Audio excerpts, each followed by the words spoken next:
Good evening, everybody. We are live. Happy Tuesday. As stated in the title, we are going to be graced with I think, a very special guest. You may have seen him before. You may have heard him talk before, especially if you've been following the Murdaugh trial and some of the other ones previous to this. It's the esteemed attorney Steve Gosney. Now, if you guys are not familiar with Steve as far as what he does, he's an attorney in the state of Florida. He currently works for the Public Defender's Office, and he works in the Appellate Division. Aside from arguing appellate cases, he does do their training from their newer attorneys when they bring him into the appellate section. Previous to this, Steve spent, I believe, 5 or 6 years as a state's attorney in Florida, which, if you know, otherwise that would be like an assistant district attorney or an assistant prosecutor, depending on where you live. And in the meantime, as you guys are probably familiar with Steve, he has written 2 books. The first one is Ideas and Answers in Law. And if you guys have seen it, certainly you've seen these floating around, many people having their copies. It's actually a very good book to read. I enjoyed it as an attorney, but I think even for those of you who aren't attorneys, there's a lot to be gleaned from it. It's very straightforward. And then he has a second book coming out. And this book is Prepare, the Handbook for Individual Freedom. And I'm certainly will have a chance to let Steve talk about it. But I wanted you guys to know that that is in the pre-order stage, and certainly that will be coming out soon. In about 2 weeks, I believe he plans on releasing it. And without any further delay, I guess we'll bring him up. Hello, Steve. How are you? There he is, the man, the legend, potentially criminal. Did I get that right, or did I leave anything out? No, that's pretty good. I think you did pretty good. I mean, my full CV is on my website, but I also was in private practice for 6 years doing civil litigation. And I worked for 7 years before law school in nonprofit association management. But, that's my career path. Crimelaw.net, right? No, it's actually stevegosney.com. I changed it because my first book is very law-based. And it's, for people that are interested in law, right? My second book, though, is about life and freedom. And so it's kind of a different, it's much broader than a simple law book. It has some law in it. It has a little prepper mixed in it. It has a little morality mixed in it. What it is it's a guidebook on how to free your mind from external and internal tyrannies. So it's sort of I don't know. I guess I could call it a self-help book, but it's sort of it's a very, I would say, a Christian conservative pushback against a lot of what's going on in the culture and a way to protect yourself from enslavement by seeing these things, doing some internal examinations. It's quite a complex thought. I mean, the thought itself is quite, you have to almost read the book to understand. But I'm very excited. It's actually the book I wanted to write when I first talked to Andrew Branca. And Andrew, I kept telling him, like, my head's always in the clouds. I'm like, oh, I got this great idea for this book, and here's what I want to do. And he's like, well, you need to just get something out there, right? And he's like, you've got all these academic articles. Why don't you put those together in a book? So I'm like, oh, you think people would be interested in that? So that's what Ideas and Answers in Law is. But I have lots of different ideas. I have another book that's written, that's being illustrated. It's a children's book called My Difficult Dog. And I have another book. I thought it was like Bobby Gets Indicted. Yes. I have another children's book in the works. I have a fantasy novel I've got 30,000 words on. I've got a history book I've got outlined. And then I have another law book that I'm thinking I might front burner because of some current events. I've got just so much going on. And it's basically because Ideas and Answers in Law was so well received by everybody, and the people that bought it, I really thank them, because if it had flopped, I wouldn't be writing anymore. I mean, it would be basically the end of that. So the fact is, the people that bought Ideas and Answers in Law and given me such nice feedback are the reason these next things exist. And it really encouraged me in this kind of life direction. Well, I mean, I didn't realize you had, like, especially the children's books. Steve, I guess it's not, I mean, I think it's fair to say you are a prolific writer at this point. If you've got all these irons in the fire, I mean, that's pretty impressive. Well, yeah, I mean, things just kind of happen. I don't know. It's hard to explain. You're like in a flow state. It kind of seems like you're just like everything's just. It just goes, I mean, like, I don't know. It's hard to explain why these things occur. I can write. And one of the chapters in Prepare is called the moral imperative of spending your time wisely. And that is basically, we're surrounded by distraction and frivolity and lies. And Yes, so cut yourself off from those things. Don't participate in stuff that doesn't matter. And when you do that, focus your time on things that do matter. And actually, I will say a lot of this public stuff, like, in fact, I'm going to do a live stream. I was a little concerned about you because I hadn't heard from you, and I was like, well, it's supposed to be. It was on my calendar, but when so I set up a live stream that I'll do after this. And one of those things is, why am I involved in all this stuff? Like, why am I out here doing this? Well, in all honesty, it's because my son is going off to college, so I have an empty nest syndrome thing. And I used to participate in a local radio show after the Rush Limbaugh program. We had a 3-hour radio show, and I'd go on there every couple of weeks to talk about politics and stuff. And that show ended when the host passed away. So I sort of didn't have that outlet anymore. So with the empty nest plus this public face outlet that I didn't have, and I had to kind of find some new mission in life other than being a dad. Not that I'm not a dad, but I mean, mission accomplished. Yes. And so it's like, well, your workload's been reduced. Yeah. And so that's what I'm doing. So. Well, no, that's awesome. That is. Look, actually looking forward to seeing how the kids' books, that they sound super interesting.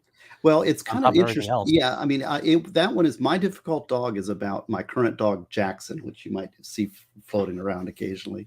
And it's true stories about him, and it's meant to be read to your child at night, like a pre-reader where you sit down. I mean, some of the best moments I ever had with my son, the memorable things about being a dad, is reading my book, reading like Good Night Moon with my son at night, right?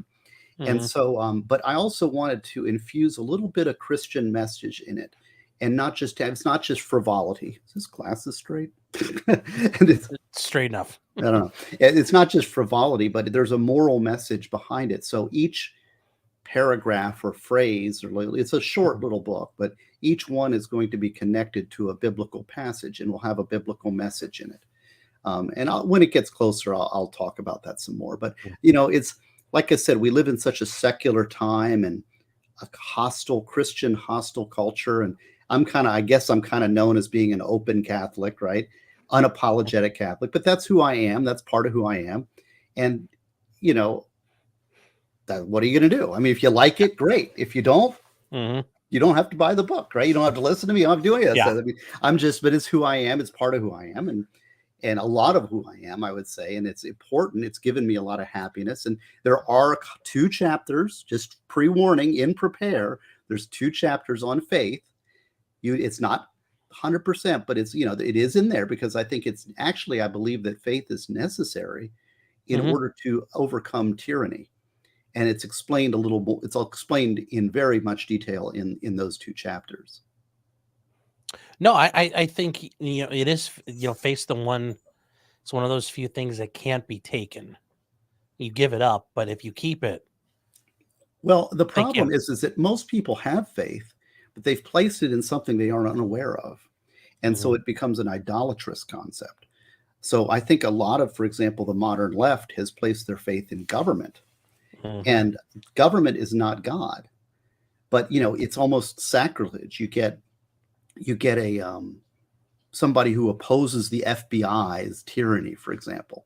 Well, that's a heretical thing. The response is almost like you're challenging the God of the left. We'll be talking about the FBI in a little bit. Right. So I'm just saying that a lot of it is in the chapter in the book talks about idolatry and about, I know where I've placed my faith, and do you? You see, this is the question. See, a lot of people say, "Oh, I'm just completely rational." Well, that is completely false. You're lying to yourself if you think that you're completely rational. There's a subjective part of us, a chest function under the C.S. Lewis guidelines, that is moral, that is ethical, that is right and wrong, that is true and truth and falsity, that's good and evil. All of those concepts are basically irrational, are subjective, are faith-based. So how you derive those value structure is coming from something that is at the pinnacle of your faith. Now, I know where I've placed my faith, but do you? Right? That's my challenge. And so it's part of the book is you need to understand where you're coming from. I think a lot of people project onto others. They project, well, if you oppose me, they worship the self. And if you oppose me, you're evil.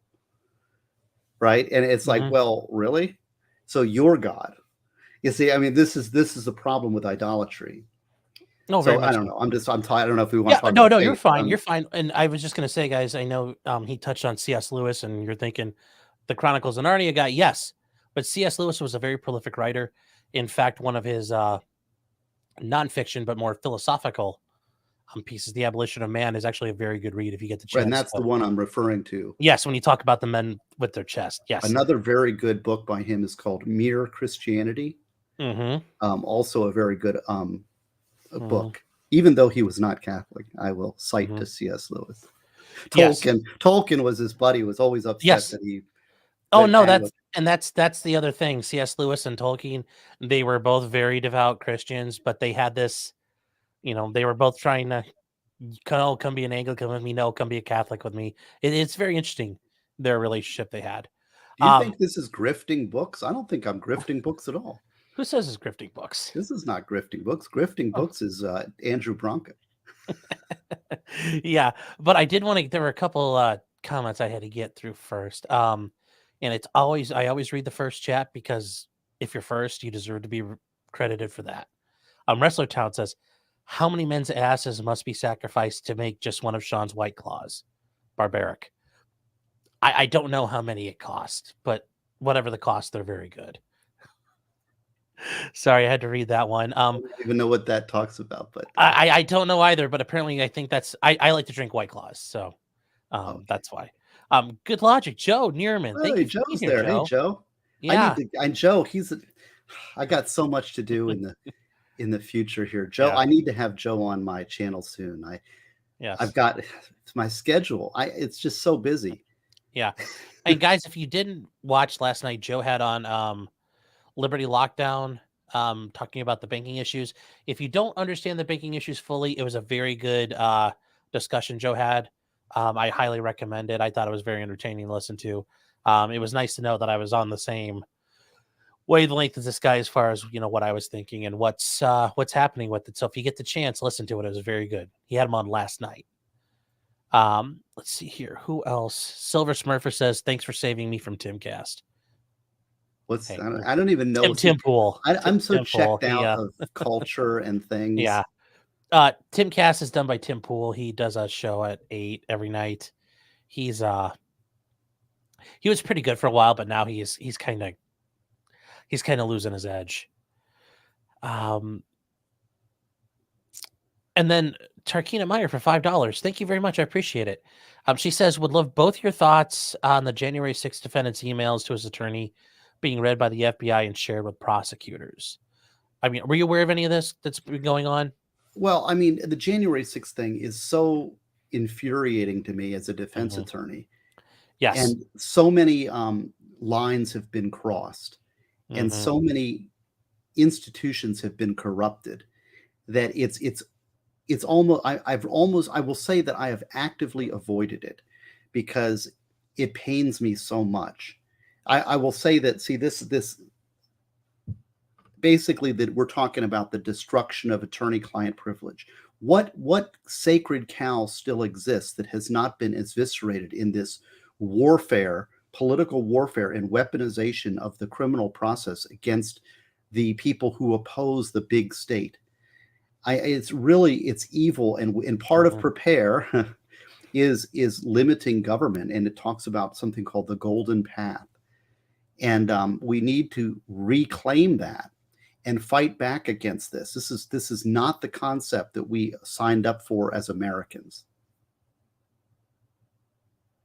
No, I agree. And if you weren't aware, there were some issues with This is the Proud Boys trial. Actually, it's going on right now. The ones who charged with the seditious conspiracy. Ooh, so scary.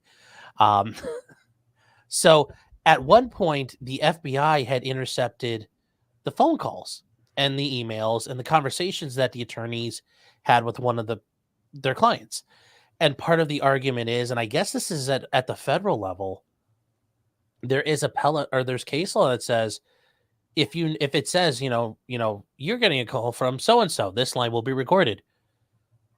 Even though you're an attorney, that call can be observed because you didn't specifically ask for private conversation. Yeah, I mean, it's basically, and I've covered this a lot in my first class and their American law courses with Andrew. Yeah. And again, prepare. I really want people to read this book because a lot of it talks about the erosion of rights. And actually, I actually, the first 2 chapters are a criticism of the idea of rights. And it's for people, and it's hard for people to understand that, but we do. And we as lawyers get trapped in this rights discussion. And I will also say a discussion of rights and defining citizens as bundles of rights is a road to tyranny. And I will explain that in the book. But I will say that, what the FBI has done is they basically, to me, they've lost the right to exist. I think that if we had politicians, they should defund Washington in general and the deep state in general to the 0 level. And I mean, we, the citizens, need to take back the power from these bureaucracies. Who are these people to rule and lord over us? It's we, the people. It's a delegation of power. And it is what's happened, the unequal treatment, the disparity in law between the unequal treatment of law, unequal application of law is a fundamental threat to the republic. The fact is that you can drag somebody in DC, and if they're a Trump supporter or they're an enemy, then we've got a biased prosecutor, we've got biased judges, we've got biased juries, and we can charge them up and we can put them in a political gulag. That is an existential threat to our republic.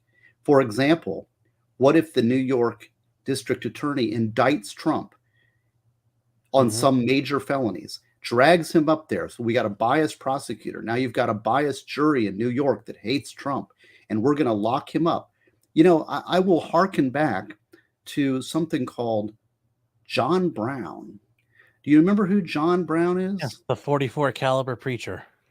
Yes, and so that criminal process, as the merits of that case be damned, that criminal process led directly to the deaths of 1 million Americans in the U.S. Civil War. So these people that are playing these political prosecution games are playing with fire. The country is human freedom, human liberty is too important to be weaponizing the criminal justice system. But I don't know. I hope it's not too late. Like I said, prepare. It's the handbook for individual freedom, because I think to address this, we can't address it at the big level. It has to start at the ground level. It has to start from the individual and freeing minds one by one. Carl Jung had a very famous quote about that. And Carl Jung, one of the most brilliant men to have ever lived, was asked, do we as humanity, are we going to survive? Are we going to make it? And Carl Jung's answer, I think, was the right answer. And he said, if enough people do their inner work. And that's what my book is targeting people. Now, I don't have all the answers, but it's a reflective book so that you can do your inner work, prepare yourself, become independent from everything, live a free life, free your mind from tyrannies, external and internal. A lot of people have childhood issues. I've got childhood issues. I've got daddy issues. And a lot of it is that I've developed this book over my lifetime because I had a very difficult relationship with my father my whole life. And so I had to liberate myself from that past in order to have a free and happy life. A lot of my fans, I have a lot of fans who are single moms. Don't take that wrong. But I was raised by a single mother, and I love strong moms. And I respect single parents who it's a lot of work on their part, right? But understand that the odds are against you. That's a strike against you. But it's a card you're dealt. Well, the Serenity Prayer is appropriate. Do you accept that card? There's nothing you can really do about it, except do your inner work and overcome it and become free from your own mind. So prepare. The Handbook for Individual Freedom is kind of a little self-help guidebook to liberate your mind to exist as a free individual. Because there's so much I don't know. I can just go on and on. I mean, I'm so excited about this book getting it out there. It's only available You're all right. at Go for it. You're doing fine, Steve. Yeah, I mean, I can just talk all day because I've written a book on it. This is a lot of it is like my stories. A lot of it is what I'm telling you here is the content of the book. Yeah. Well, no, I mean, and trust me, everybody here is thrilled to hear. You're not saying anything here that nobody wants to hear. I can tell you that much. Well, I mean, I lay my cards on the table. I mean, I'm a Catholic, conservative Christian. I call myself a classical liberal in that I believe in the values embodied in the original founding documents, the Constitution, the Declaration, the Enlightenment ideals of John Locke. I'm a big believer in human freedom. I believe in individual freedom. And I'm a big believer in telling the truth and being honest with yourself and others. And so I'll lay my cards out. I mean, if you don't like that, maybe my stuff ain't for you. Right. But if you do, then and even if you don't, like somebody was asking me the other day, I forget, I've told this story a couple times, but it's worth repeating.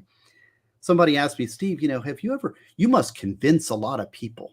Right? They say, you're so convincing, right? Now, maybe it's the people that like what I'm saying that they're getting convinced. Sure. But I say, my object isn't to convince you. To me, a discussion is an exploration of truth together. I don't have all the answers. And I respect smart people and minds who are also seeking the truth. Now, we have to have that foundational respect for the truth. But if we come at that, if we're both seeking the truth, then it's good to have the discussion. It's good to discuss with people, and we're both seeking that. So, I mean, I don't know. Hey, Legal Vices is in the thing too, the Vice Squad. Yep, I did want to say hello. Hi to Jeff. Howdy. Thanks for being here. And it's and I don't, and like I said, Steve, if you don't want to raise your blood pressure, what is happening in the trial right now is just absolutely awful. They've caught the FBI, for example, like deleting messages, and they've got it in there saying, yeah, I got to go delete 300 some pieces of evidence. Like they had that written down. It's frightening. It is. And there's no accountability to prosecutors or police and for these things. And these bias that they've loaded up the deep state with, destroy at all costs. I wouldn't even say win at all costs, because if they're successful, they have lost the country. Yes. And this is the thing, though. I guess I would just I've tried to bring this up to my people all the time. People who watch me. The FBI, for example, Hoover started in 1924. He basically modeled it after the Cheka out of Russia. And since, when people like to think, well, did the FBI just go bad at Ruby Ridge or COINTELPRO or when they were trying to screw with the civil rights movement? No, they've been bad from the start. The FBI was Hoover's own private little secret police force. I mean, he amassed blackmail on everyone. He got the dirt on everybody. He ruled DC with an iron fist. And even after he passed on, well, what happened? You have all those people. And you have those people who do things like Ruby Ridge. They do COINTELPRO. They've done, now you learn about, it's like the meme says, the FBI stopped an FBI terror plot. This is nothing new to them. This is how they operate. Working in the public defender's office, and we're defense attorneys, you get a lot of anti-police leftism, I would say, in our office sometimes, right? Now, not our office is pretty balanced, I'd say, but occasionally you'll get people that just get really, they see so much lying by police that they get very anti-police, right?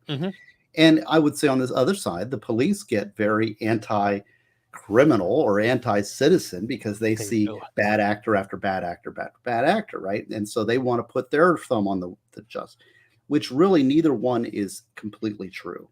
There's so, and you've dealt with police or others. I support good police. I want police that are telling the truth, that are objective, that are not trying, like in this Murdaugh trial is a good example of cops that are putting their thumb on it. It's like they know what they want to get. So what do I need to say in order to get him convicted? And then when the defense attorney questions that he's a hostile to the, that is so wrong that it just rubs me so wrong. I am for the police that are come in there, they're straight. This is what I saw. This is what I did. This is what I heard, by the book. And professionalism, a professional civil service is required for an advanced society like we have. And this bias that gets injected into it, very problematic. Oh, I fully agree. And that's where I'm sure you've seen this. I mean, even when you were prosecuting, I know I use this for example. There was an officer I dealt with one time, and we had a suppression hearing. And in the lead up to the hearing, I had him come in. We sat down and talked. I'm like, we're just going through everything, getting ready. And I said, reading the report, it said you could see his, jugular and, his carotid artery pulsating. And that gave him a suspicion that this guy was acting weird. And I said, when you say pulsating, explain it. And he says, I could see the tremoring, not like his vein was like, ba-boom, ba-boom. And I said, you could really see his carotid artery pulsating at like 3 a.m. And I'm like, yeah, well, and he was, I mean, I like we all have stories. I have lots of stories about cops that lie. Yeah. Yeah. Well, and this is where he's going to say, well, I really did see it. And I didn't bring it up. The rest, there was more than enough, because by the time he did that, he said he could also smell like alcohol coming out of the car. Okay, well, you know what? I didn't have to go down that road to bring up the probable cause. We got done. And he said, well, why didn't you talk about the carotid artery thing? I said, I will never, ever, ever introduce evidence for that in a courtroom. Right. I said, it's laughable to me. I would never be able to do that with a straight face in a million years. Well, I remember I used to teach, some police agencies too. When I was the prosecutor's office, I would teach also. And we had a Flagler Beach Police Department. I can name them. They had some bad officers in that department. There was 4 of them that were bad, I would say. The rest of the department was actually great. And I targeted that. I was a prosecutor, and I said, I need to teach these people and, get them on board. And so I set up an educational program for prosecutors to teach how to testify and how to take reports, and just targeting the problems that I saw in that department. Right.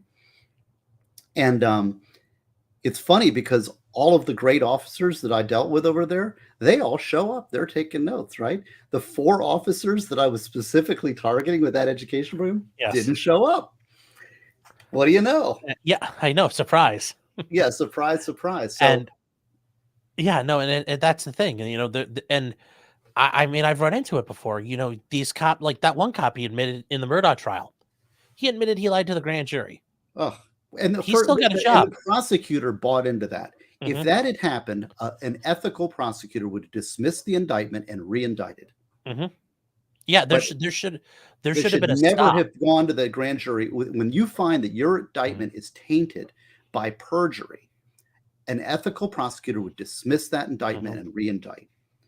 Yes, but I mean, there wasn't even a stop where they stopped and went, "Hold on 1 second," and he didn't go back. There was no. I saw he didn't go back to all. Guys, what the fuck is going on? Yeah. Like, did he really just say that? There's none of that. No shame.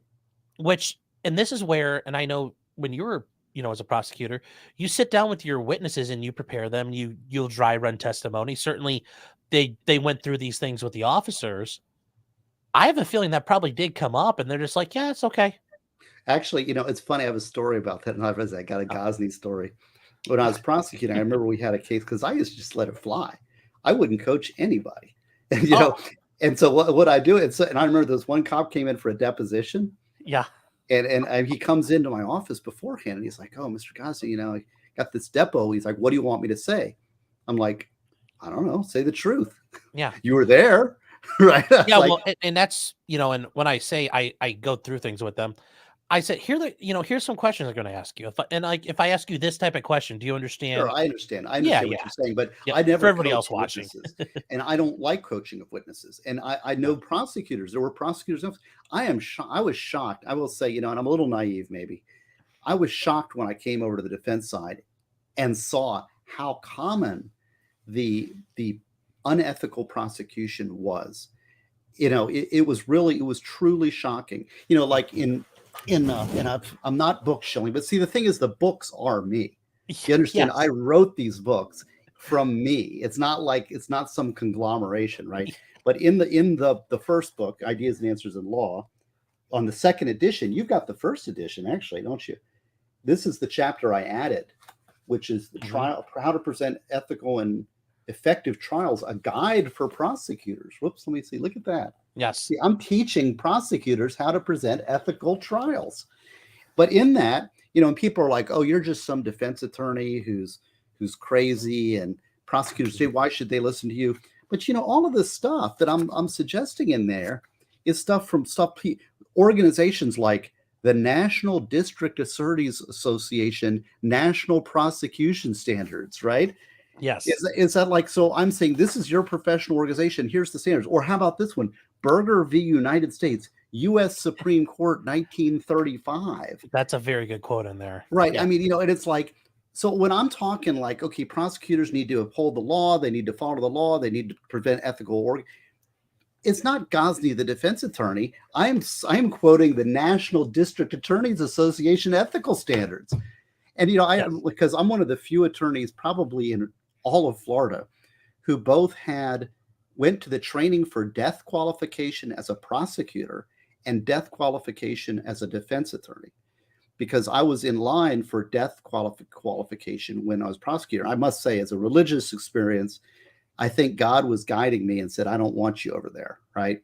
So I have, religious views about why I didn't go in that direction. I never prosecuted a death penalty case, but I went to the seminar.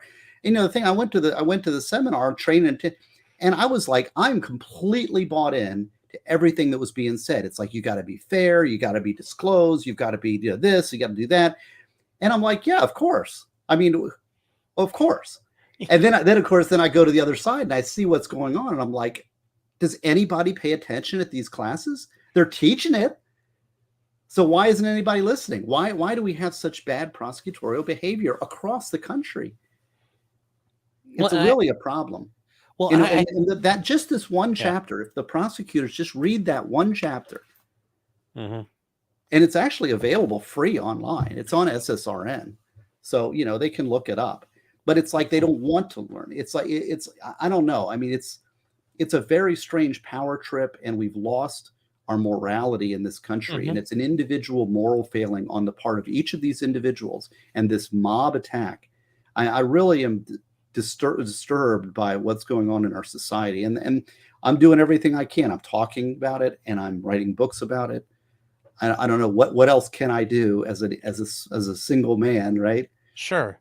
No, I especially, you see that with prosecutors, like, hey, can we work this out? Like, do we really need to, and I bring this up all the time when, I talk about cases, does charging this person and making them face the will of the wrath of the state, is this what we should be doing? Is this justice? Does this further the means of society?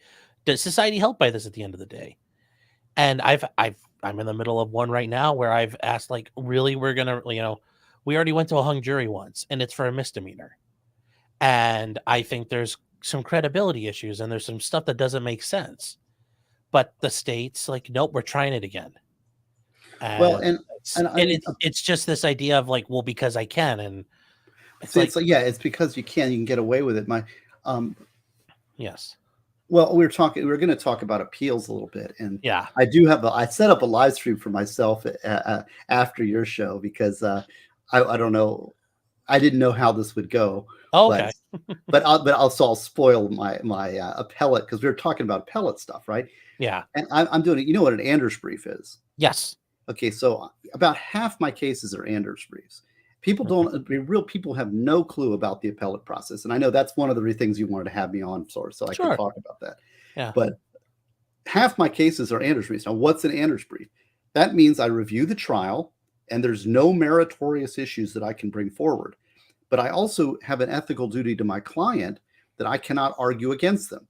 So I'm put in a moral dilemma, an ethical quandary, where number one, I have to advocate for my client.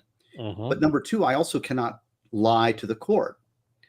So if the trial is clean, I basically file what's called an Anders brief. And an Anders brief is a factual summary and a legal summary, an issue or two, if I can spot them, a discussion of that issue about here is the issue, and here is the case law that I am, or the rules that I am citing to make my decision, but then I don't argue against my client and I move to withdraw.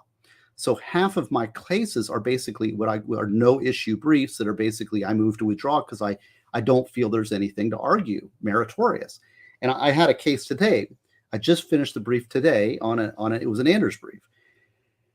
And it was amazing after watching this Murdoch trial, 6 weeks of just garbage, how powerful this prosecutor prosecuted this case. It was clean. It was slam dunk. There was just powerful witnesses, powerful evidence, no defenses, no objections, clean, by the book, convicted, sent away. It was just clean. I'm like, that's the way a trial should be done. The judge was right on point. Judge made good rulings. In fact, the judge did something I've never seen a judge before, and I was really impressed by this judge. And he says, because there was the client invoked his right to remain silent, right? And before the closing arguments began, the judge sidebars the prosecutor or the defense attorney and says to the prosecutor, he says, now, this exercises his right to remain silent. So, we're really careful about that. I don't want you talking about, shifting the burden to him and saying that he should have admitted or saying he should have said something because he invoked his right. You're going to respect that, right, Mr. Prosecutor? And he says, yes, sir. It was great. I mean, I was like, that is just great. And the prosecutor listened. Mm-hmm. And he got a conviction. Yes. So it's like, if the system works, everybody's doing their job and they're doing it, it's going to work. Now, the cases that are close, that are edge cases, even more so you should be fair, because those are the ones that are in danger of convicting somebody who is actually not guilty. So there's no justification for a prosecutor to ever cheat. I don't want to hear it from prosecutors who say, Gosney, you are wrong. You are wrong, Mr. Prosecutor. If you think there's a reason, a justification to cheat, and what they do is they justify it in their own minds sometimes because, I know he did it, and so he's guilty, so anything I do is lawful. No, you've got to follow the law and convict based on the law. And the other thing is that defense attorney is so nasty. I don't like him, and they get personal with it. And so therefore I'm justified in firing back in the same way. Well, a defense attorney's job is to be a zealous advocate. A prosecutor's job is not to be a zealous advocate, but to follow the law. And even 100%. In the face of zealous advocacy, they have to maintain the fidelity to the law. No, I agree. And that's where when there was one, I had a trial last year where the attorney, the prosecutor and I were going back and forth, and I'm sitting there. I almost wanted to stop in the middle of one of the arguments I had Chambers saying, like, this isn't personal, buddy. This is just business. And my business is to go for, it's to go for the throat of this case you put together.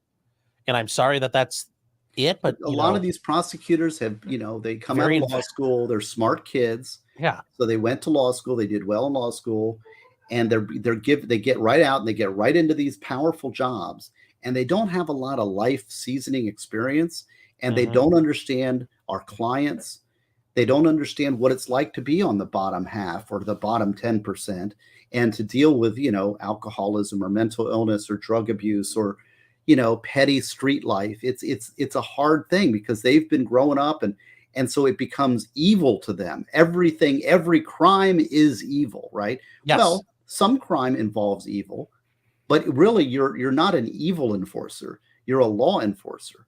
And that's the thing. But then they get morally on their high horse and they think, well, I'm good and I'm going to slay evil with my sword of justice.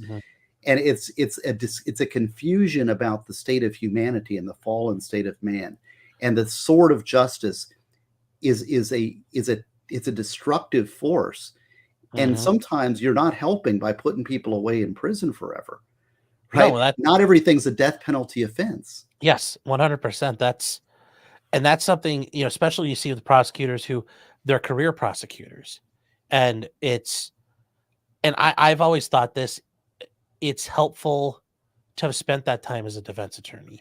I really Even if would it's just like a to little see bit, it helps. that's one reform I wish we could somehow figure out how to implement, and that is Yes. that every 3 years we switch sides. Well, I know, like, for example, in, like, the military, I think the JAG attorneys, you They don't hear know if it's a sometimes. defense or prosecution or handle Yeah, the file. and And and I that's think that there's an English, like a solicitors, I think the English have that. I'm mm, not 100% sure, but it is possible. I mean, mhm. and it would help. It would help. And in Yeah. fact, I would say sometimes the worst judges for defense attorneys are ones that are prior defense attorneys Yes, because but they've talked to our clients and they know what's really going on, oh, yeah, they know the score, but the amount of defense attorneys who become judges, though, compared to prosecutors is just, like, which is so much another smaller. imbalance in the system. Yes. Yeah, So real quick before we'll talk about some of the appellate stuff, I need to get through some of these super chats real sure. quick, Steve. Diamonds and Henna for $4.99, thank you, says, can you please ask Steve, okay, well, I guess I'm asking you, what is victim mentality and what are the tools and ways to live beyond destructive, limiting thinking? Well, I That's think a that sounds great like question. your Oh, book it's will Diamonds and Henna. address They're that. my buddies. Diamonds and Yeah. Henna. I think I met them down in Miami, actually. Oh, neat. Yeah, really good folks here. Hmm. That's a very deep and long subject. I think I've got some stuff in my new book, Prepare, on this. It's Hmm. not too much. So victim mentality really is important to understand. You know, it can destroy you. One of the worst things you can give to somebody is an excuse to fail. If you love your child, you don't ever give them that excuse. And what happens is it's like easy to say, "Oh, well, Steve, you grew up without a father or had a bad relationship with your dad and okay, so that's why you're doing the drugs and that's why you stole and that's why you did this and whatever bad thing I can pull out my little card, my victim card, that is a painful, destructive force that we have foisted on people. And the culture rewards victimhood, especially the plaintiff's bar civil culture has created this thing about, are you a victim? Everybody's a victim and you get rewarded for you getting a victim. Hmm. Our politics rewards victimhood. But you know what? Who really gets hurt by that is the person who has taken on the mantle of victimhood. Instead, what you need to do is shed that, rise above that. Look to I always try to confront things with gratitude and humility. Those two things are good antiseptic against the victim mentality. If you wake up in the morning and you're grateful for the things that you've been given, the blessings, and those blessings may be small. A lot of this is like what cards you're dealt. Some people are dealt with a lot of bad cards, a lot of tough, but the life you're given, what you have been given something. And that is a gift. And to be great gratitude and to be humble in the face of difficulty and to be grateful, that is the antidote to victim mentality. And I do talk about that somewhat in the book. Thank you. I'm actually looking forward to that, how you address that in the book. It's actually in the faith part, and it does talk about Hmm. overcoming it with gratitude and humility. That is the solution. And when I prosecuted juveniles in Flagler County for 2.5, 3 years. I Hmm. did every juvenile prosecution in the whole county for 3 years, basically. And the one lesson that came through loud and clear, it was like a bullhorn. One lesson I learned is that the parents you would see over and over and over and over again were the ones who did not give structure and guidance to their children. They say, "Oh, he can do whatever. I love him, so he can do what he wants." By Hmm. you saying that, you're saying, "I don't love you." Because if you love your child, you tell them right from wrong. You give them boundaries. I'm your parent first. I'm your father first. I'm here to Yeah. give you boundaries. I'm here to tell you this is right and this is wrong and this is how you should live life to be happy. And I'm telling you about the best that I can and I try to live it too. Live by example, but also by speech. And you tell them and give them boundaries and punish them when they're bad and reward them when they're good. If you don't, and that tells the kid, that gives the kid security. The kids that if they don't have those boundaries, then they're testing and they're testing and they're testing. And it's like, well, you don't love me. You don't love me enough to tell me that I'm doing wrong. And I mean, it is, that is such a blaring bullhorn of a message. Structure, structure, structure. Kids need structure. Structure is how you show Hmm. your children you love them. Yes. And lack of structure is how you show you don't. And that's how they end. And our 99 out of 100 kids didn't have family structure. Sure. And then when you don't give them that structure, they end up having to deal with me or you later in life. Yeah, and the thing is, they're juvies, and they think they got the system wired, and they're committing a burglary, and they're doing this, and okay, now don't do it again, Johnny. Oh well, my daddy left me. Oh man, I got my excuse, whatever the excuse is. Now working with mom or dad, that like they're guilted out because I can use the excuse, and they come in there, and then the judge and they think, oh, I got this all worked out, mom and dad, and now the court, and all of a sudden they hit 18, and they're doing 5 burglaries. And they're heading uptown for 10 years. And they're like, wait a second, what about my daddy issues? So I don't care about that. You're an adult now. Go away. Yeah. There was, when I was in Toledo, I worked in the public defender's office, and I was at juvenile court. And I saw this kid, and, the court was like warning him, like, look, you're almost 18. The rules get different. And then a couple, that was like in the spring. And then towards the end of the summer, I was in court, and this is, he got brought in for the docket, and there was a bunch of arraignments up there, and he's just sitting there in a jumpsuit in the jury box. And I look over, and he was terrified, and I heard what he got, and it's like, a bunch of us tried to warn you, and he ended up he's still in prison, actually. Actions speak louder than words, and a lot of it. And there are some parenting lessons in Prepare also about this along these same lines. But one of them is that children also thrive on your attention. So a lot of people, they reward bad behavior with attention, and they don't reward good behavior with attention. Just the fact, like, if somebody's being bad, sometimes it's good just to ignore them. Just to ignore it. And then when they're good, but then also when they're good, give them the attention that they deserve.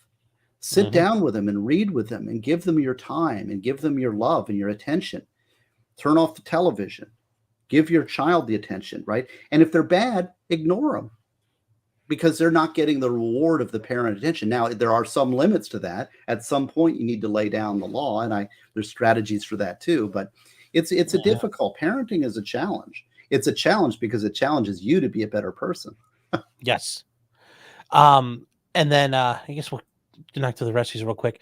J-Rock for $2 says, Gosney and you are a phenomenal watch. Big ups. Well, thank you.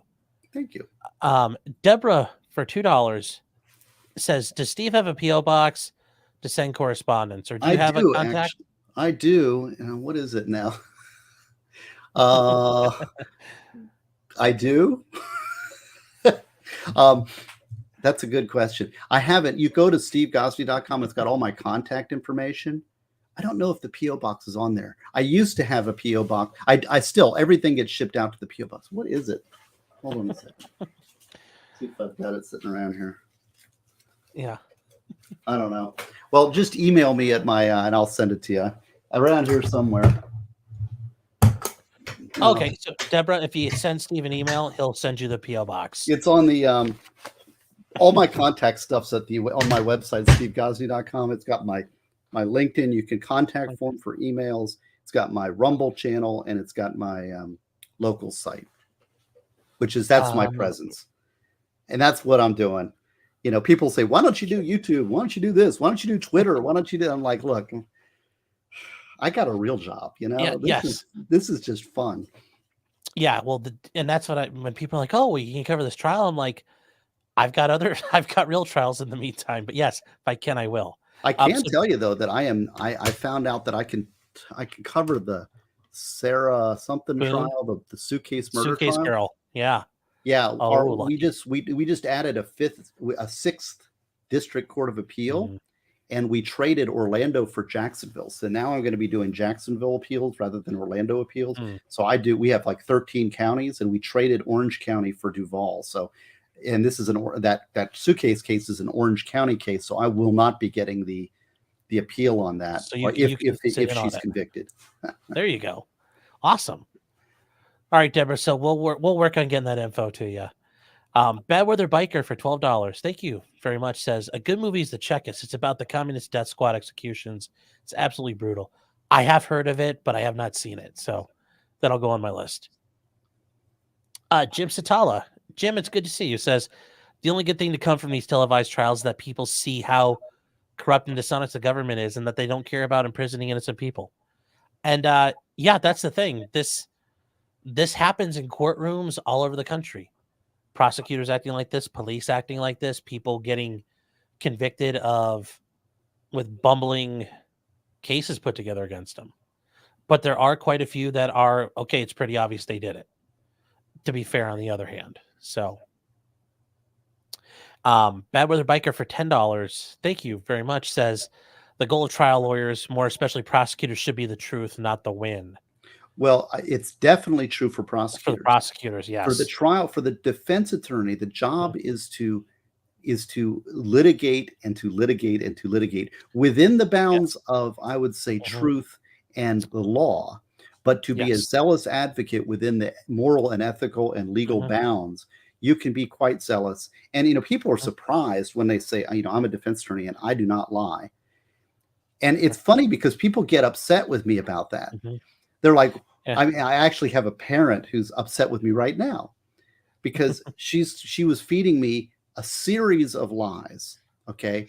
And I always am open. I listen and I'm like, okay, and they're like, well, here's this, you need to argue this. And I'm like, well, and I looked into it. I'm like, well, that's a lie. I didn't say it quite that way, but it was a lie. Yes. And I said, no, that's not going to work. Well, what about this? And then I checked that and that was a lie. And then the third thing, that was a lie. And now it's like, she's upset at me because I'm not willing to lie for her. Well, sorry, that's not within the realms of my advocacy. And it's like, well, you're a terrible defense attorney. You're a paid liar. No, that's what you expect of the defense attorney. That's not what I do. And that's, I don't know. It's hard for people to understand, but you know what I'm talking about, Sean. Exactly. And Bad Weather Biker, I guess I'll say it like this. My goal is to put my client in the best position possible within the bounds of the law and ethics. Exactly. So I use the example of Nicholas Cruz. If I could get him to walk out of that courthouse doing a crip walk, strutting along like it never even happened, guess what I'm doing? Because your job is to test the government and to put the system to the test. And you do that by attacking in every possible way that's within the bounds that you can do it. And that is that keeps our government honest, supposed to. Now, if you've got a corrupt judge and a corrupt prosecutor and a jury that's not attentive to that, you basically, there's nothing a defense attorney can do. No, and that's the scary part about it all. Right. That's why this unequal protection, the January 6th things and these prosecutors and these districts with judges that are wired and they got this whole system wired, it's a problem. Yeah. Well, and this is something too, when I'm almost to the, I think I mentioned that. Actually, I don't know if I mentioned this to you. I'm almost to the point where when I sit there for voir dire and the state says, well, we're all, both sides are entitled to a fair trial. I almost want to object because the state is not entitled to a fair trial. Right. There's only one person. Oh, and when I hear that, I'm to the point now where I'm getting so like the first time I remember in law school, I was kind of like on the crappier trial advocacy team, but when it was an older judge, she was running it and he was there as the crusty attorney. And I started trying to talk and he's like, objection. I'm like, dang. And I'm almost to the point now myself where it's like, well, we're both entitled to fair trial. Objection. No, you're not. Yeah. Well, and let's talk about this because I have the last brief I did, not the Anders brief. I did a merit brief just now. Yes. And I had this discussion today with one of my office mates. I train our appellate division. I also train our trial division occasionally. So I'm actually board certified in criminal trial, not in appeals. So most of my work has been in, I'd say, so I kind of stand both sides of the aisle on that. But I had this very discussion today on this issue. And that is the Constitution is more important, is superior to statutes and rules. Yes. To get the courts to understand this, it's like, don't you understand when I argue constitutional law, I don't care what the statute says. I don't care what your evidentiary rule says. My guy's entitled to a fair trial, guaranteed. I mean, the Sixth Amendment is very clear and very expansive. There's a lot of stuff that covers this about fair trial and its constitutional dimension. And it's like, yes, but the hearsay rules say this. I don't care what the hearsay rules say if it violates the right to fair trial. And like, I will say, where were we going? You were asking this was a point though. I lost the point. Just when the prosecutors say they're entitled to it during voir dire, right. I want to because object. See, rights protect individual citizens. The Bill of Rights protects individuals. It does not protect the government. The government is a delegated power, statutorily and constitutionally. The state is not entitled to a fair trial. It is not entitled to a fair trial. I'm sorry. It's unfair that they can't get the defendant on the stand and ask him what happened. Yes. That's unfair. And well, if they're entitled to a fair trial, they should be able to call your defendant. Well, why can't they? Because you have a right to rights protect. They are a shield of individuals. The government has powers. They have powers that are delegated. They have statutorily enumerated powers. If it's within the gambit of their power and it is not shielded by rights, then they can do it. But it's this concept that, but it's sloppy thinking on the part of judges and prosecutors and anybody else who says, I'm the state and I'm entitled to a fair trial too. No, you are not. I'm sorry, you're not. You're entitled to the powers that you are given statutorily and through evidence rules. Yes. And the way, I remember when I was a kid and my dad explained this to me, he said, the Constitution is written, and basically the whole premise of the whole theme of the Bill of Rights is you cannot trust the government and they will screw you so bad. So here's some ground rules of what they can't do to start. Right. And that's all it is to start with. A couple more. The government can kill us in many ways. Yes. The government is a very dangerous conglomeration of power. And these are very deadly serious subjects because we're talking about the destruction of the freedom of man. Yes. Ozzy's there, man. Yes, Hi, Hayden's Ozzy. here. Yes, I wanted to say hello and thanks for being here, Hayden. I appreciate it. This is my Ralph Lauren jacket over my ginger concert shirt. And guys, if you guys haven't been watching, Hayden and Jeff are covering the I think it's the Anderson case up in Wisconsin. It's like an ex-boyfriend who allegedly killed his girlfriend. It's quite a trial. I haven't been following it. I've been trying to catch up on my workload.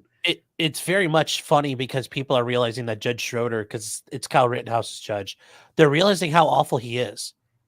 Finally.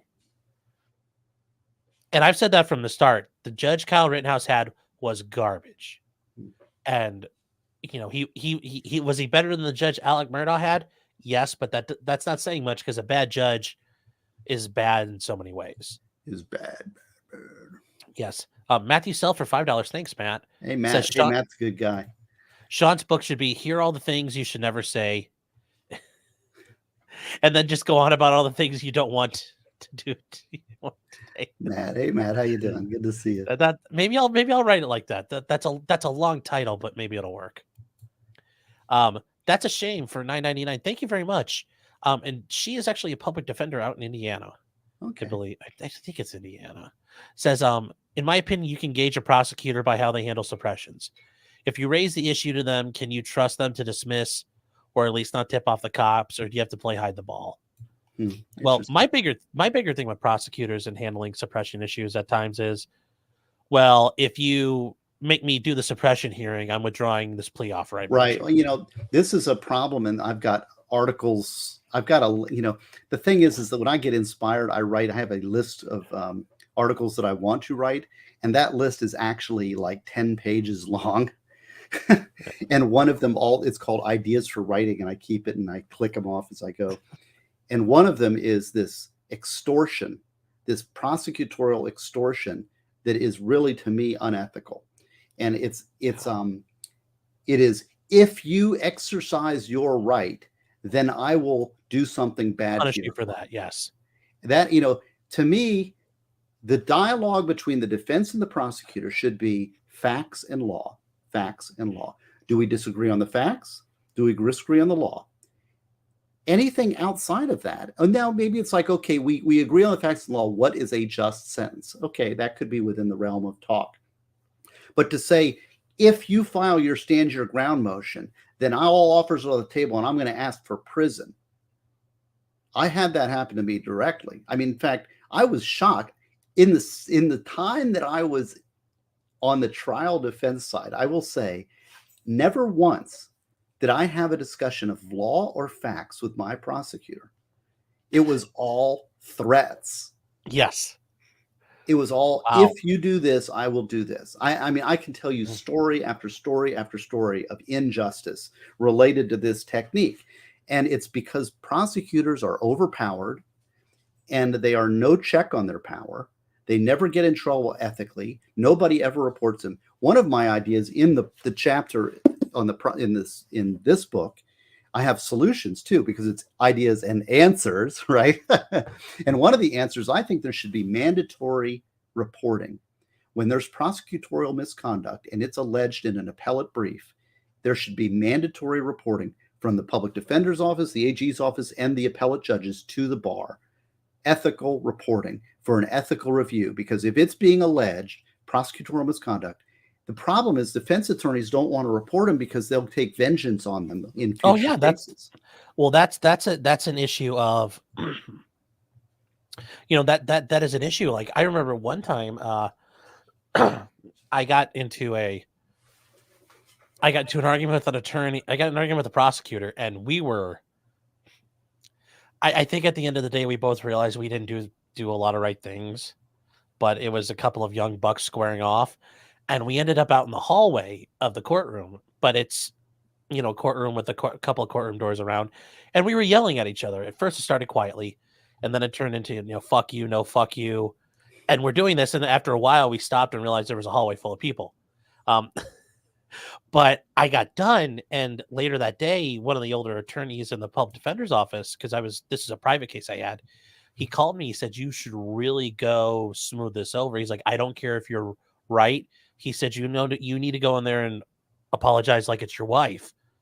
He said, because he said he's going to go down there and tell everybody how big of a fucking asshole you are. And you don't need that if you're trying to help people out, when you got other cases coming. So, well, see, this is why there should be mandatory reporting at the appellate level, because you're in this relationship with these people. And it's sort of like, if the child abuse, there's mandatory reporting on child abuse at the teachers and the schools. And the reason is because none of the teachers were ever reporting it, because they said, oh, well, maybe they would justify the non-reporting in their own minds because it's difficult. They're calling somebody out. They're making an accusation. Oh, don't leave. And so because of that, dog's barking. Yeah, so is mine. Because they put in these mandatory report laws for the mandatory reporters, like the teachers, for example, because they were not following through. They weren't reporting when they should. Same thing should be done for lawyers. Nobody's reporting these prosecutors. They never get in trouble for anything. And as you can see from the public trials that we've been covering, it's a cross-country problem.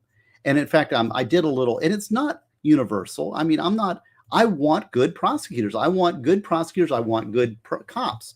Like, I did a little trial grading thing. Matt himself, actually, one of the person that super chatted, he put this together for me on my locals page. And that was, I do a little thing after I get done covering a trial, I'll grade the parties. Right. Oh. And so I've been grading, like I graded the Darrell Brooks, Matthew Terry trial, the Aaron Dean trial, the Alex Murdoch trial. And I gave the Darrell Brooks prosecutor an A+. And I gave the Matthew Terry prosecutor, which is a Florida death penalty case, I gave that prosecutor a B. So it's not like I hate prosecutors, right? I want good prosecutors. I want good people. I want good judges. I want good defense attorneys. We can talk about failings of defense attorneys too. There's tons of them that fail. Yeah. So it's like we all need to be better than what we're doing. We're expecting these low bars. No. And the one thing I will say about prosecutors, and I've been fortunate enough to deal with a number of them, though, where you say, look, okay, here's what I'm going to prove at suppression. And by walking them through it, they will have an open enough mind. That changes how they look at the case, and that changes what they're willing to do. And just talking through it with them, they realize, okay, and they realize that there's a good chance I might win it. They actually have, we'll recommend probation for this guy, or they drop down really far, and it's like, okay, yes, he probably still. And it takes your a prosecutor let me say, your chat is just lit up with cool people. You know that? Steph, the alter nerd, Oh, she's here. Oh, wow. Hi, You got Steph. Ozzy, you got Vices, man. You got Matt himself in here. I'm not Steph. Obama. Rose. You've got the chat, man. I'll tell you, you've got the folks in the chat, the good folks, the good peoples here. Yes. I see Esprit is in there. Esprit, you better buy my book, because I've actually named a few of my favorite chatters, and Esprit is one of them. So you better buy my book, because you're in the acknowledgments. The thing is that I love the chat so much. Yes. That I put some representative chatters in the acknowledgments, because nice. Part of it is, one of the rewards of doing this streaming thing is you get to see nice folks. Oh, right? I agree. That's one of the things I've really enjoyed, is the people that stick around and that are here all the time. Yeah, very true. Yeah. Very true. So I've allowed, so I've met these, and so I've taken a select few of these people and sprinkled them as representatives of the chat in the acknowledgement section. So thank you. Yes. Yes, and I rated the judges and the defense attorneys and the prosecutors. Occasionally, I'll add some other ones, but yeah, I did it. Check it out on my locals page. My local stuff is free. I use it as I don't really know what's supposed to happen with locals. I'm just using it as announcing where I'll be on different nights. Oh, I mean, if it works like that for you, that's, I think, however you want to use it. So Dick Dickstein says I should color my beard purple to entice the wine moms. That'll be the great counter to Emily. She's got purple hair, but I've got a purple beard. Jamie says, "Oh, she saw the Gosney dog." Oh yeah, he was floating around here. Yeah, I saw. That's my difficult dog. Yes, Porcelain Thunder says the Magna Carta says I can do what I want. Exactly, that's what the Magna Carta says. I think that's verbatim. That's right out of it in Old English. Yes. That was does thou which pleases. The Silver Smurfer says 683 pages of slurs. That's not what my Silver Smurfer, man. That's awesome. I have a Silver Surfer #1 in mint condition from 1967, the greatest comic ever written. So, Reformed Convict for $5. Thank you for the super chat. Says, I believe prosecutors and judges need heavy independent civilian oversight to hold them accountable for overreach and improper ethics. Yeah, there's a lot of after 200 years, our society has learned to work around the limitations placed on government, and I hope we can come back from it. Well, it very true, and I think Reformed. I've mentioned it before. The most powerful thing you can do is finding out who your judges are, who your prosecutor is, because the best, the easiest one is voting. And that may seem kind of tacky to say it that way, but it truly is. It truly is one of the best ways to do it. You can really, they are political entities. They want to retain office, and they are terrified at the idea expect them to follow the law. Don't expect they get 100% conviction rate, because there's a million ways they can manipulate the system. And the thing is that justice is not a statistic. I don't turn to my client and say, well, I know you didn't do it and you're innocent, but so you're just going to have to plea, because statistically you got to plea and you're guilty. Yeah. That has nothing. Statistics have nothing to do with guilt or innocence. I think that's a great way to say it. And the Rose RNC LNC is a new member. Thank you, Rose. I appreciate it. Also, I know there is Catherine K gifted a couple memberships. Thank you, Catherine. I'm sure everybody who got one's very happy with that. And then Fire Pixie, been a member for 2 months. Nothing but hearts. Well, thank you. And thank you very much. Rose, you've got Rose as a YouTuber. She's amazing. Yes. Rose, Rose, right? Yes. Oh, I know. Rose has been around for quite a while. Yeah. Steph, thank you, Steph, for $20. 20 pounds. 20 pounds sterling. The King Sterling. Also, I'm sorry I said I thought you were Scottish. I had to Google she's around. Yorkshire. She's Yorkshire. Yes, I had to Google around, and yes, I found her accent. Yes. You got to read it in her accent, though. Can you read it in her accent? Oh. Yes. Oi, mate. Yes. Correction, Porcelain Thunder. The Magna Carta says I can do what I want. Cow bag. No, also, correction, the Magna Carta says I can do what I want. I can't even do either. Cow bag. I love cow bag. That's the alternative signature. Although I hear it's a Yorkshire thing. but Yes. it's wonderful. And She has a big YouTube channel, by the way, if anyone Yes, wants to she know. does. And she covers like this royal family snits.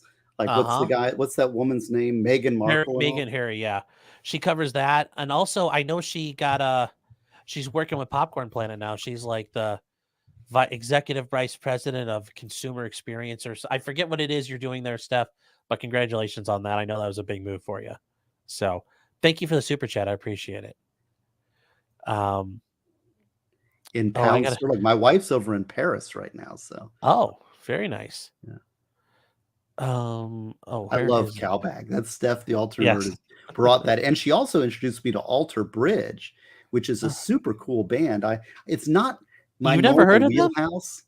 Oh, them and Alter Bridge and Creed back in the day. Are you talking about the guys from like 20 years ago? Well, Alter Bridge is still rocking. Well, I know, I'm going to go see them in May. In fact, Steph, you want to come to Daytona and see Alter Bridge? You can hang out. You can stay. I got a place you can stay, man. But I remember when they were super huge. It was them and like Creed. They were kind of like those two were going. They were big.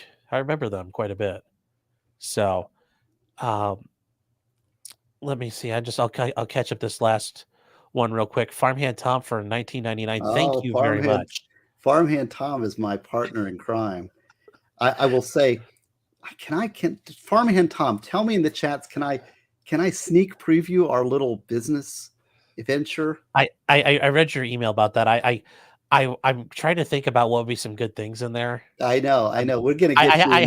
I have a reaction to it, but I'll tell you about it later because I think. Okay, well, tell me, Yes, okay. Yeah. Well, Farmhand Tom gave me permission to sneak preview, and this is only for your dedicated listeners. Yes, it's just between us girls. Just between us girls, so don't tell anybody. All right. But Farmhand Tom and I are working on a funny little side thing to do. It's just going to be fun and humorous, and your people are going to be part of it. I hope Sean's going to be part of it. Right? We'll talk, but we're going to do law streaming cards, trading cards, and Steph the altar nerd is going to be part of it. Vices is going to be. We're going to have Bronca on there. It's going to be me, and we're going to have like just little moments in time captured on trading cards for people to buy and to trade and to have fun with, sort of as a humorous thing. But, I think what we're doing here, in this little group that we have, it's like, it's entertaining, it's enlightening, it's interesting. There's interesting people, and it's a way to kind of remember these little moments and to have these little trading cards or these moments, like Gosney loses his knife or can't find his K-bar or something like that. Or, and so this is what we're putting together. It should be coming out pretty soon. Just pay attention to stevegosney.com and you'll see. But Farmhand Tom and I are putting it together. It's mostly Tom, but when you sent me that email, I was thinking, did you watch The Simpsons at all? Oh yeah, loves the old seasons. Yeah, the good seasons. It reminds me of when the kids are sitting there looking at they're looking at baseball cards, like, oh, I got a Methuselah card, 20, or it's like John the Baptist with 35 saves. And that's what I was thinking of when I saw that. Yeah, it's just, it's fun because there are some great moments. If you're following this stuff, it's so much better than TV. We got chats, you can interact. Yes. And I know that you're one of the team, and I want to see you on my cards too. We'll have to figure out some good things there. And I just had to do this because Friday is St. Patrick's Day, and my middle name is Patrick, and I went to St. Patrick's Church. Oh, and Aussie Overlord. Okay, well, he's saying in the chat here, he's saying that, it was being discreet, but totally agree it's going to be hard to pick. So I've solicited Aussie, and he has not agreed yet because I don't want to put people on the cards unless they agree. Sure, right? Sure. And so I had solicited, but he's saying he's in too. So that's great. Aussie would be a great addition. He's got some great moments. Of course, there'll be definitely one. You got to have a sense of humor to be in this, right? Yes. There's none of this like chip on the shoulder garbage. No. So Aussie's going to have one. He's going to have one like Australia upside down or some kind of take. Well, that'd be great if all of his cards are upside down. But I did just want to say, may St. Patrick purge the snakes from Washington. The one that I'll tell you, the one that I want to put for you, Sean, that I just can't get over. It cracks me up. And it maybe, I hope you have a good sense of humor. I do. because your camera angle is like this at all times.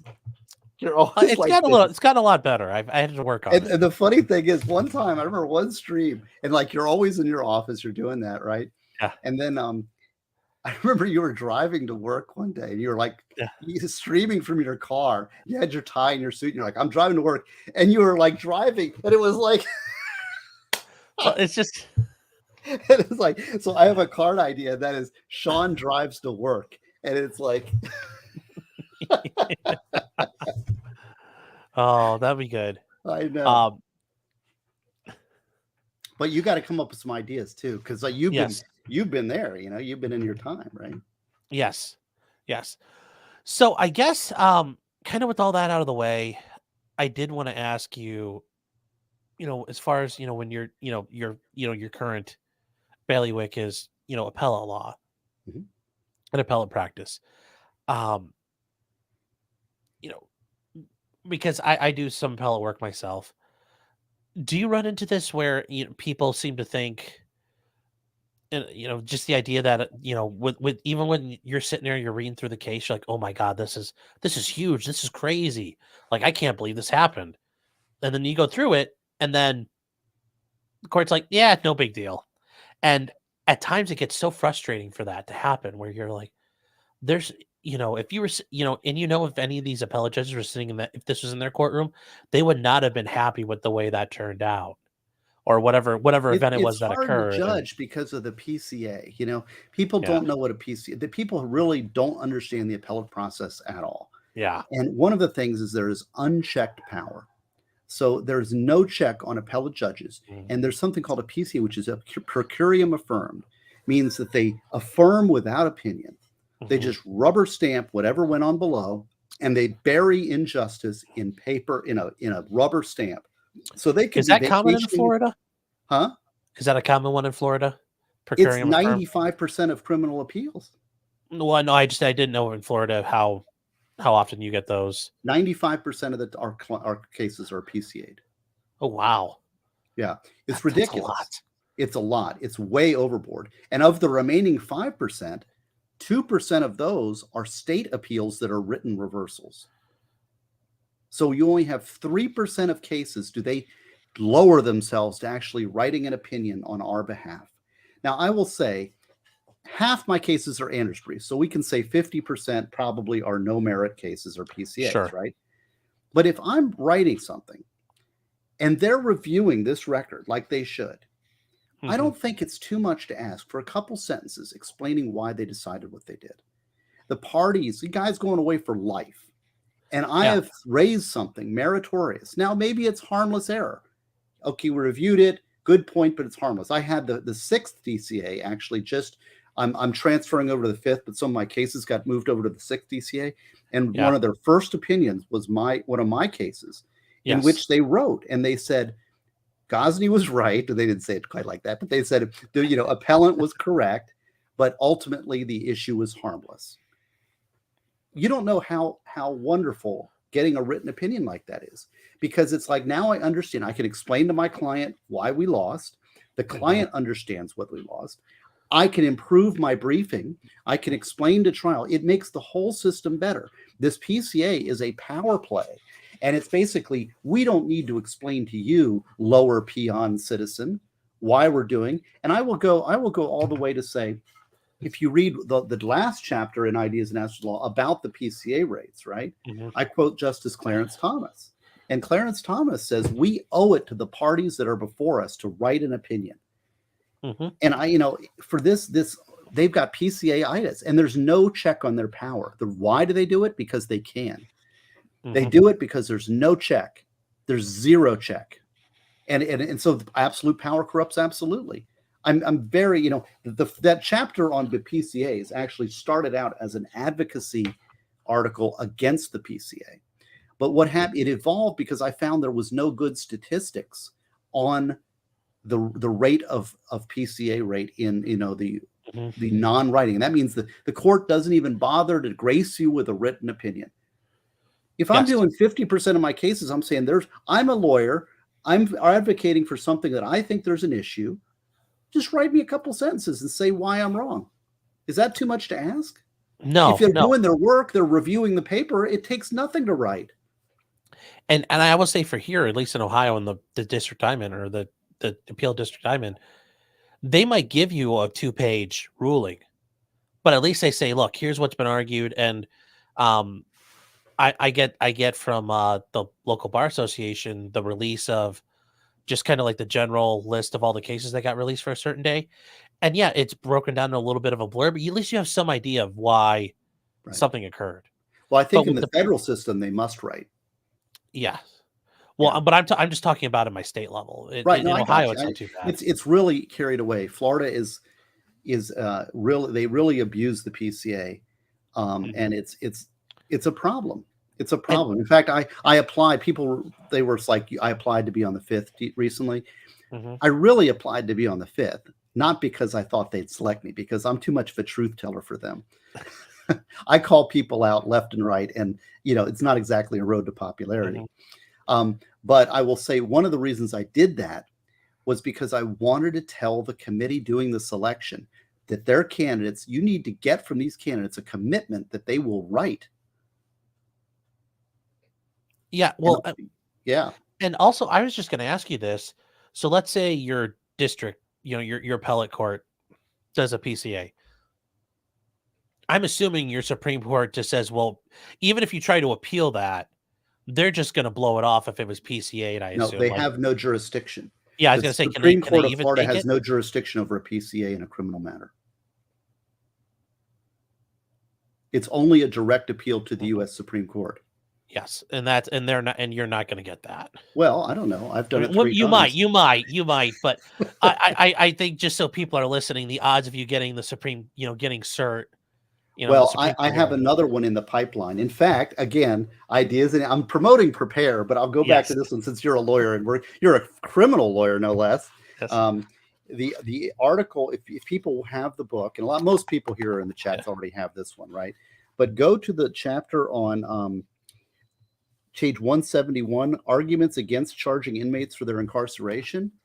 That case and that argument, I am arguing before the 5th DCA right now. And if I lose that issue, which I probably will, probably get PCA'd, I am asserting that to the U.S. Supreme Court, that very issue. That's the reason for that article, because I've been working on attacking this $50 a day incarcerative fine.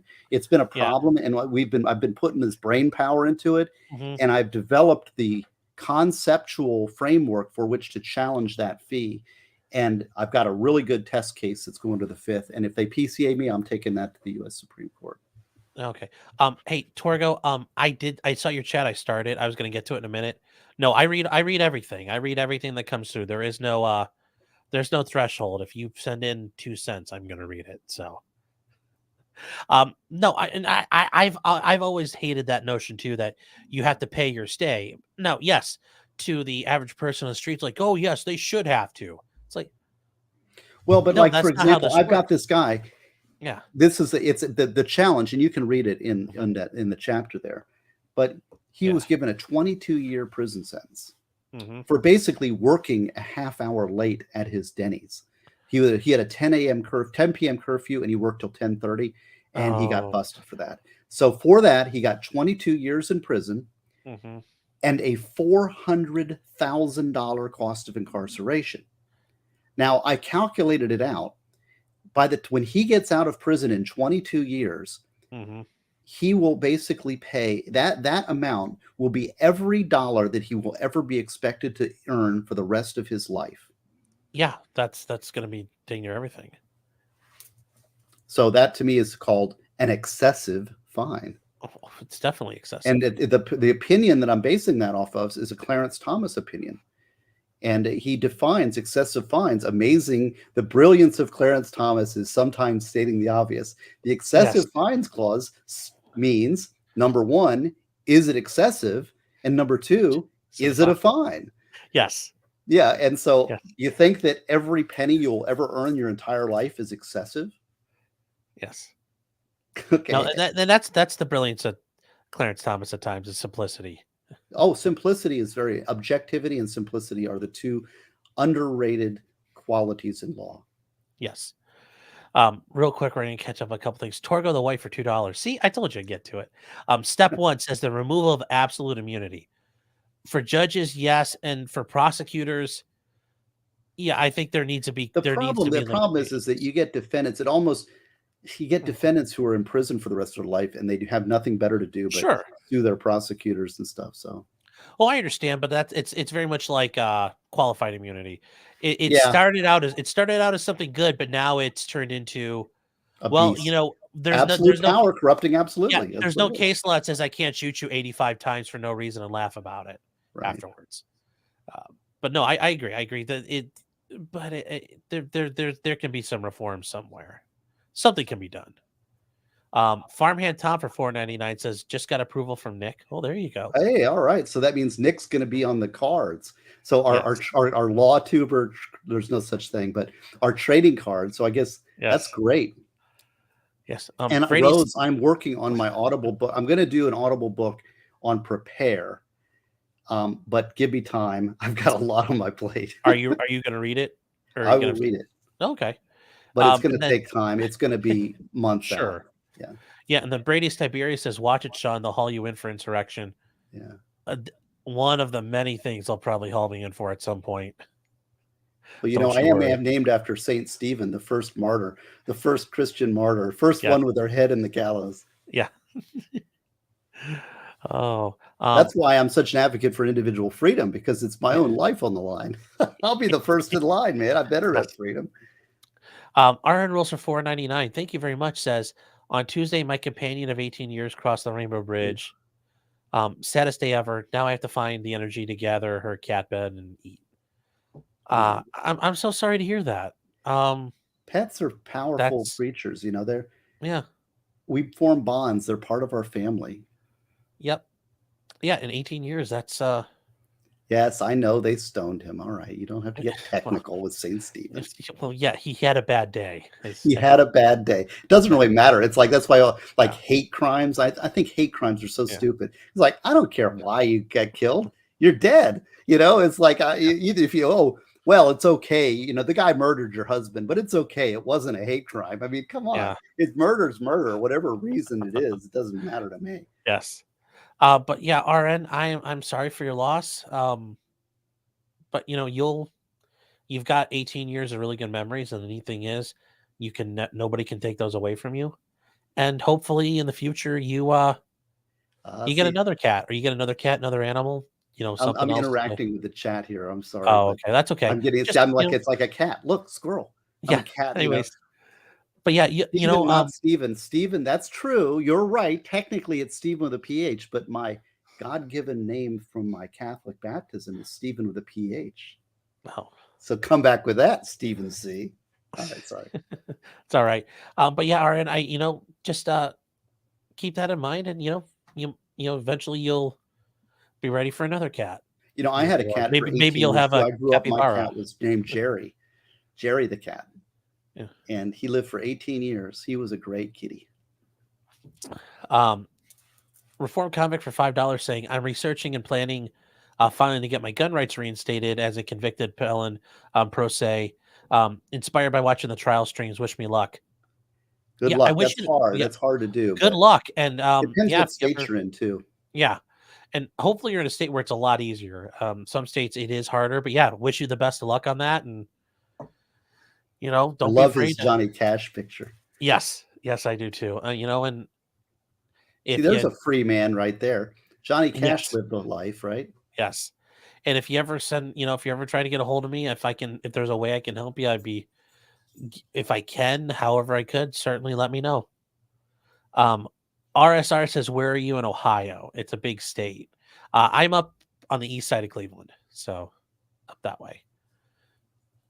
Cargo Pilot Guy for $9.99 says, thank you. Says, I bought Steve's book for my teenage little sister who wants to be a lawyer. She's furious whenever she reads it. I figure that would be a compliment to Steve. Yeah, well, these are all true stories. It can be infuriating when you deal with injustice. People like the Murdoch people that watch the Murdoch trial and believe that he was not proven beyond a reasonable doubt that he was guilty, and that was a wrongful conviction, which was a lot of people that were watching us and follow the trial. Because I think I watched every minute of that trial, which was quite abusive. But but the thing is, people that watch that, they kind of get a sense now of what it is like. I mean, I've had to deal with this injustice for a long time, and I've had to push through it. I had a stream after the Murdoch verdict to kind of counsel my people that are watching to talk about dealing with the injustice and how do you deal with it. It's tough.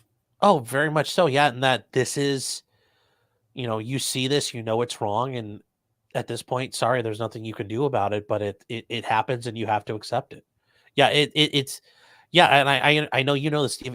It's even worse when you're that defense attorney and and the jury's like, sorry, we're not buying it, and it's like, and you've got to, your client's sitting there and everything's falling apart, and you've got to do your best while you're sitting there with them to kind of do what you can for them and talk to them. But after they're gone and you're by yourself, there's some times where it gets kind of rough, at least in my experience, once or twice. But yeah, for dealing with the state, though, it's not just in criminal cases. It's dealing with the state for representing people for property taxes, zoning issues, in children's services cases. I mean, that's another spot where you're dealing with the state, and the frustration of dealing with the state never ends, and there's endless ways the state is involved in your life. So, tell your sister it doesn't get any better from here on out. Well, but this is why there's a lot of lawyers that have alcohol and drug problems. Exactly. And that's why I offer up a faith solution rather than a substance solution, because the substance solution is not a solution. Yes. That's a shame for 199. Thank you. Says, how snarky are the Florida and Ohio courts of appeal? Any good bench slaps? Not sure what that means. Like any times where the courts really kind of thumped another party or something. I guess I'm not. Not enough. Not near enough. Yes, I think that's fair. It's not near enough. So, Shade Chaser says, will you be using the question sent on Locals a while back for Steve, or did I miss a previous stream? You know what? I have them sitting here and I forgot to get to them. So go get to the local stuff. This is fun. I love talking with all the chat. I'm a chat person. I love the chats, man. That's how I got sucked into this whole thing, as I was just chatting at the store in the chats and Bronca saw me in the chats, and Bronca and I have a relationship going way back because, he's obviously the expert in self-defense law. Sure. And occasionally I'd have a self-defense case that come up, and occasionally he'd have one. He'd call me for like, let me ask you this bit of Florida law. And then I'd call him. I'd say, oh, do you got this thing? And so we had this thing. So one time I'm in the chats, chatting away. I was a happy guy. And then I'll be like, and I think it might have been Nick's stream. He's like, Gosney's in the chat. You need to get him in. Send him an invite. He starts hammering on Nick. And I'm like, okay. Well, I remember that when he kind of, he kind of vouched for you on there. I was like, who is this guy? But it turned out to be. You need to make sure a spree. You look at the acknowledgments. You think I'm joking. You're in the acknowledgments. You're Spree here is in your chat. Spree Flick. She is your stand. It's on she or he. You are standing in for the chats. Okay, so you're part of a group of people that I have chosen just as representative people in the chats. How much I really appreciate what they do. So, okay, yeah, I wish you guys, if anybody can find that, because I forget which stream that was. That he pulled me. I would love to go back and look at that, because that was like the first time I was ever on a stream, and I'd love to rewatch that and like maybe plunk it out. So if anybody can remember or find where that was, and maybe send it to me by my email, sure, SteveGosney.com. Well, so I got a really hard hitting question for you first, and this is, guys, these are from my Locals subscribers, so they're definitely going to get these asked. From Mema, he says, can you ask Steve what he was thinking about when he wore sneakers to the Jaquel Davis arguments in front of the Supreme Court? I always wear sneakers. You always wear sneakers? Okay. I always wear sneakers. Well, I've been in 3 car accidents, and I have back issues. And I also have, and so I can't, I have a doctor's note that I wear sneakers. It helps me, my back, quite a bit. So They don't like it. Too bad. I mean, it's like, look, you want to criticize my disability? Go right ahead. Oh no, I just think it's because I think most people are used to seeing attorneys wear dress shoes. But yeah, those things kill my back. The dress shoes kill my back. If you can get away with wearing normal shoes, I mean, yeah, I there are times where I have I had a set of those like sneakers that were black, and I've worn them once or twice before. Oh my gosh, it's so nice, like not wearing dress shoes if you don't have to.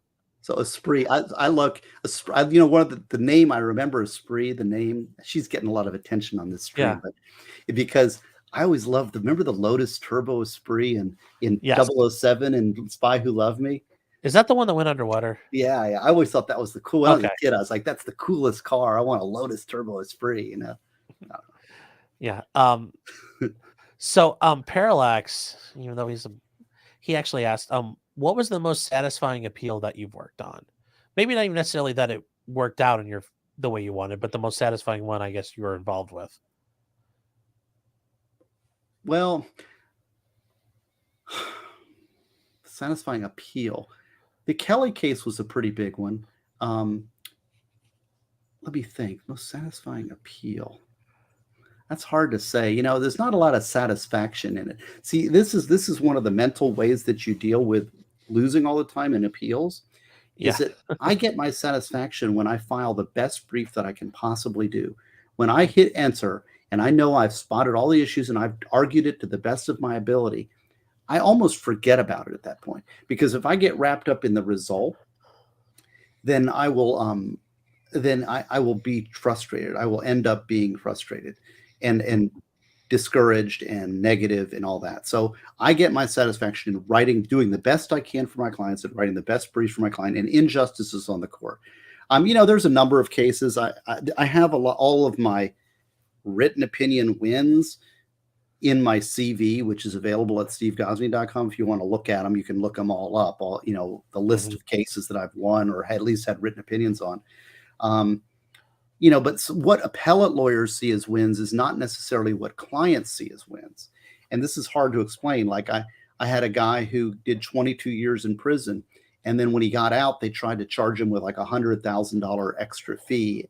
And I won that one on an ex post facto, or not ex post facto, a double jeopardy argument. And so they struck the $100,000 fee, which was a big win. But, he still did 22 years in prison. So it sucks. Yes. But to me, that was a big win result. There's some actually one of the biggest wins I had is kind of under the radar. People don't even, sometimes they're not written opinions. Sometimes you can win by process, right? And I had this one guy, well, actually I've got two cases that come to mind. Well, three cases. The first one was an early case where a woman went from convicted felon to not guilty. And that was a big win, which she is now not a convicted felon because of that case. So she didn't have any prison time, but she was convicted felon. So that was a big win. I had one that I won on, it's called a 3800 B2 motion. So in order to preserve the case for appeal, you have to file a motion to preserve it's a pre-appeal motion. So it's like when it gets the appellate process, there's certain sentencing issues that you have to give the trial court a second chance at. And that case, I filed that as a very, very difficult, complex case. And I don't think most attorneys would have saw it or been able to argue it or anything. And I basically got my guy basically had a life sentence, and I got it corrected to basically time served. So that was a huge win, but I didn't appeal it. It was on the motion practice. And I went and argued that at the trial, because see what happens is he files his notice of appeal. He gets the sentence. He was sentenced to 22 years in prison, but he was supposed to get 20 years of time served. But he gets to prison and they're like, oh, we're not counting that. Jeez. Yeah. So that was his deal. And then so he moves to withdraw his plea saying, hey, I agreed that I would get 20 years. It's in the record. And the court says, no, we're not letting you withdraw your plea. You're sunk. So he's got 22 years in prison. He's 60 something years old. He's basically life in prison. Right. So, So I had to, but I found because it was such an old conviction, they used an old score sheet. It's very arcane and in the weeds. But basically, I found out that they had misscored the conviction, and the score sheet was what was driving it. And so I recalculated it using the original score sheet, and it came back to time served. And so I went to the trial level back and argued that before the appeal and won that. So my guy got out of prison. So he was facing basically the rest of his life in prison, got out. So that was a huge victory. And then one other one, which was not really an appeal win, but I can talk about this one because it's my client, is Mary Peterson. And you can go look on my Rumble channel, and I interview her, and her husband was sent away for life and got, and I did 2 appeals. I won an appeal and got some administrative relief, but then got another life sentence, lost the second appeal on a PCA, but set that one up. And I say I get 2% credit. She gives me more than that, but I get some credit for it. But she ended up doing a post-conviction motion and got out of prison. And he walked out of prison off of a life sentence. And you can see those photos. It's called juryinvestigations.com. Mary Peterson. It's brilliant. And so she actually has a business now where she investigates juries. So she found jury misconduct in her husband's case and uncovered that through social media. And she's done that for like 60 some cases now. It's her business now after this case. But she walked her husband out of prison. That was a huge win for me. I would say I was involved in it. I don't know how much credit goes to me. You ask Mary about that, but so those are big ones. But I'd say most of my big wins have been at the trial level because that's where you really make a difference. And I guess this is where, and I tried to explain this to clients before. They think, the appeal is going to be only as good as the trial was and what happened at trial. That completely shapes the outcome of that. And it's weird because what shapes the trial? Well, how things were done pre-trial and what did they invest? Like it's very much, you're very limited in how you can change or shape things by the time you get to an appeal.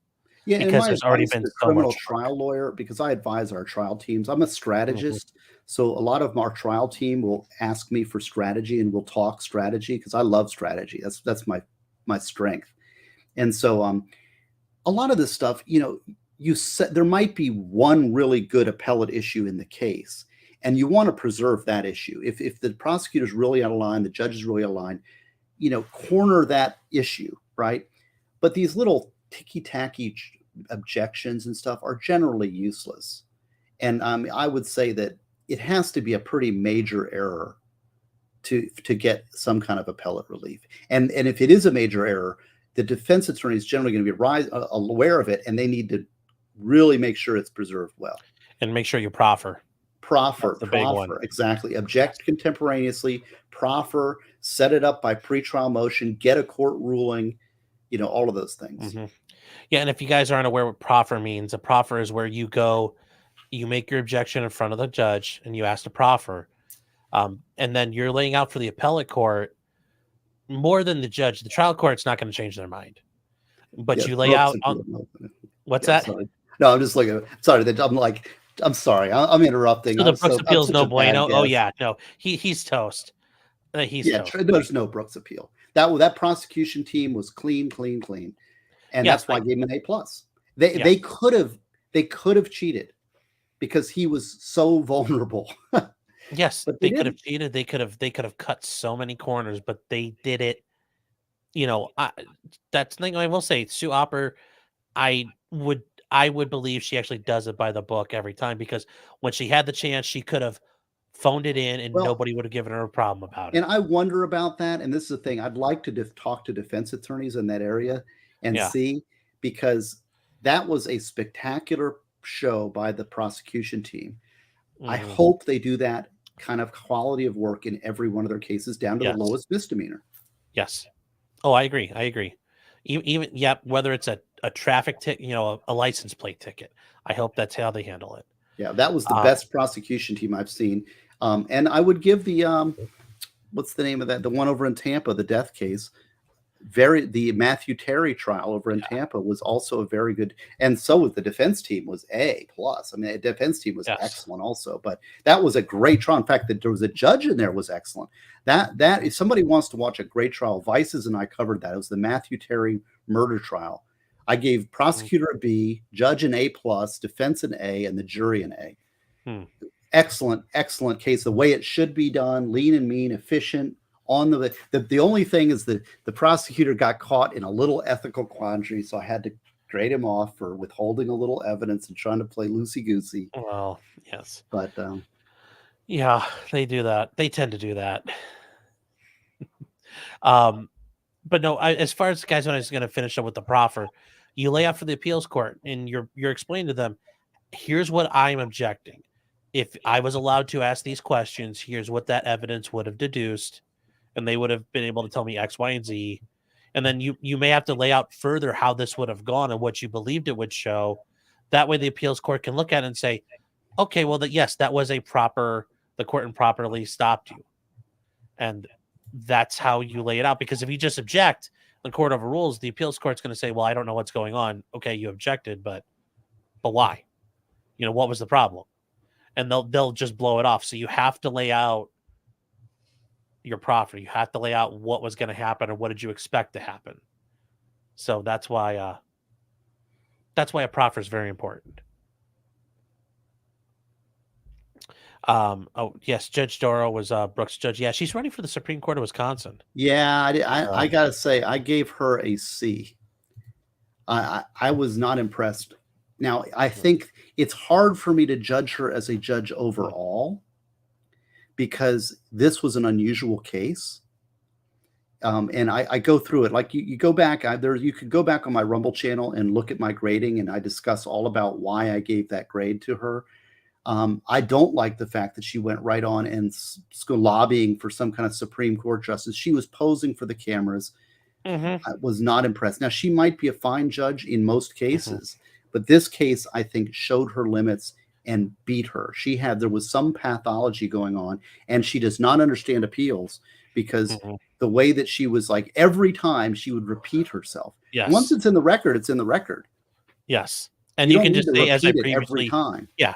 And if you're, a judge can get away with this. I already addressed this issue at the start. My same comments stand. That's good enough because the appeals court can go back and they can go reread it. Yeah, exactly. And she already made the ruling. The basis was in the record. Next. Yes. Wait, no, I was not impressed with her job. She was a nice demeanor, but ultimately her whole plan failed. Oh, she lost her Supreme Court primary. Well, good. I don't think that she's Supreme Court material. No, not yet. And I think the thing is, I think a lot of judges, like people were saying, there's another judge there's a judge in the Milwaukee area. He's very gruff. He's very Judge Borowski. I'll send you a link or two to some stuff for him. But he's very super like, look, we're going to do this now. We're not screwing around. We're like, boom, boom, boom, boom, boom.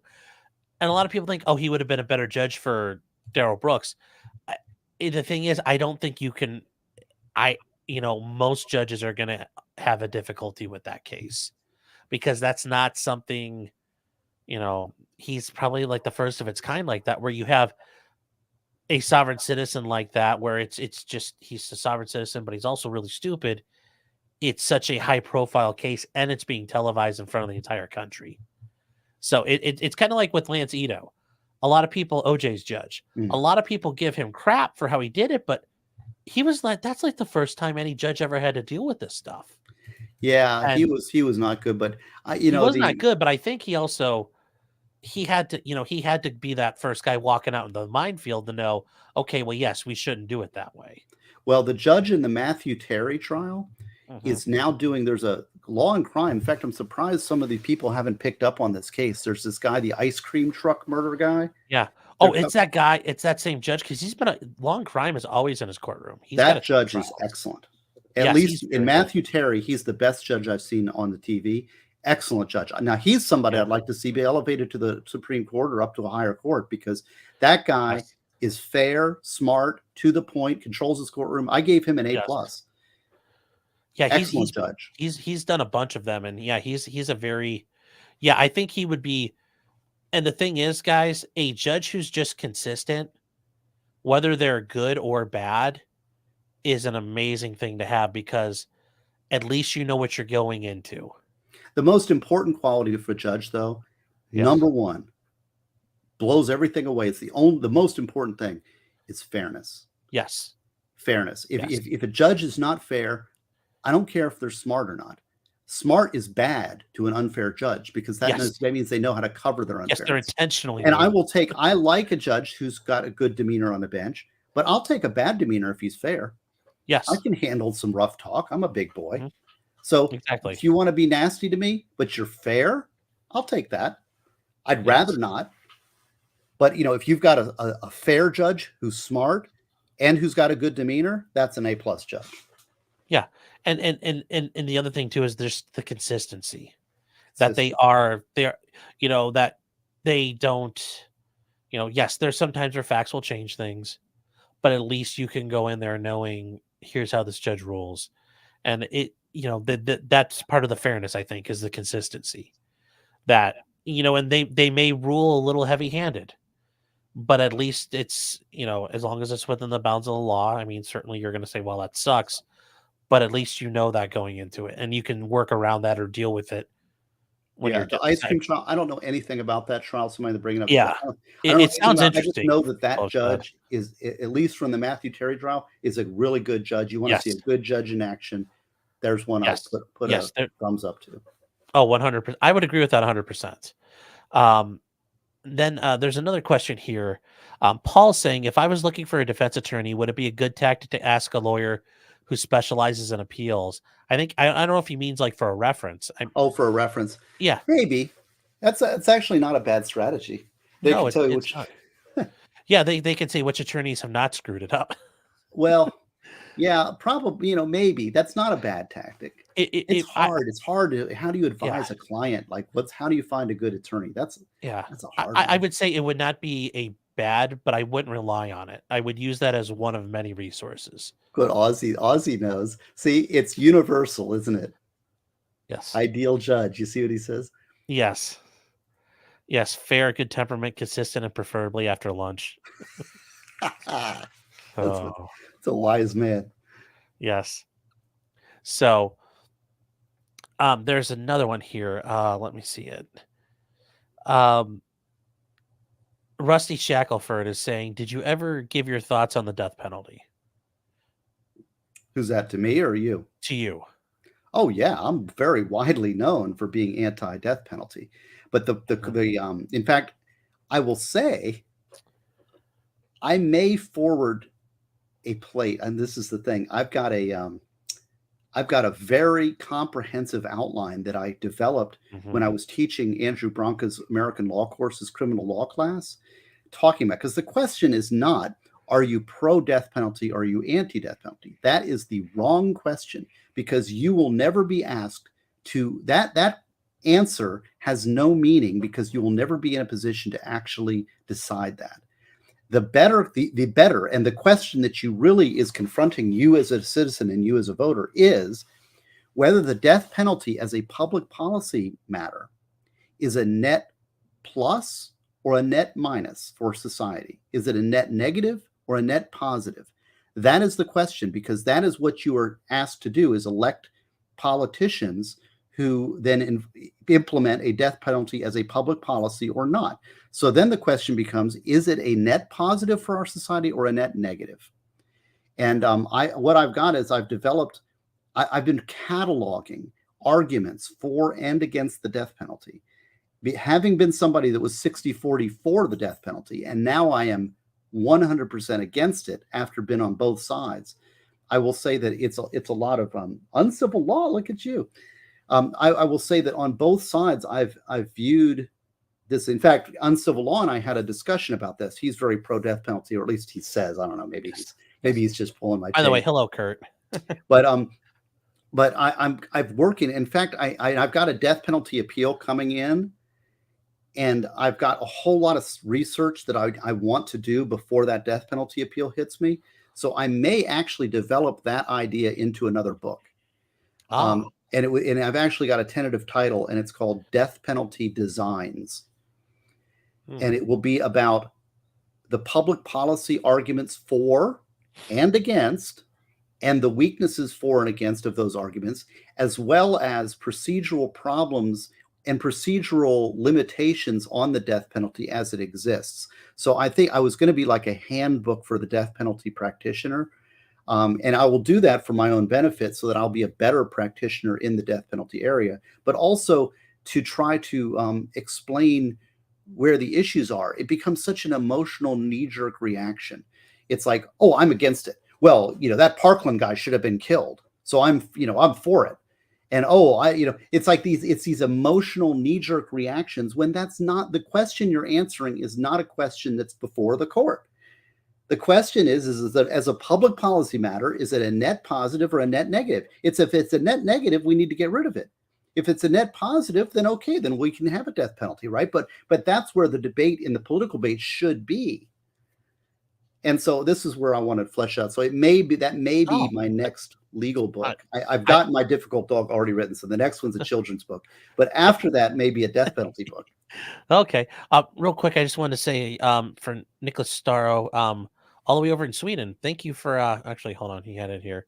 Just want to say good morning. Yeah, thank you for watching us. I always think it's I always appreciate people from Europe. What if he likes Meshuggah? Isn't Meshuggah from Sweden?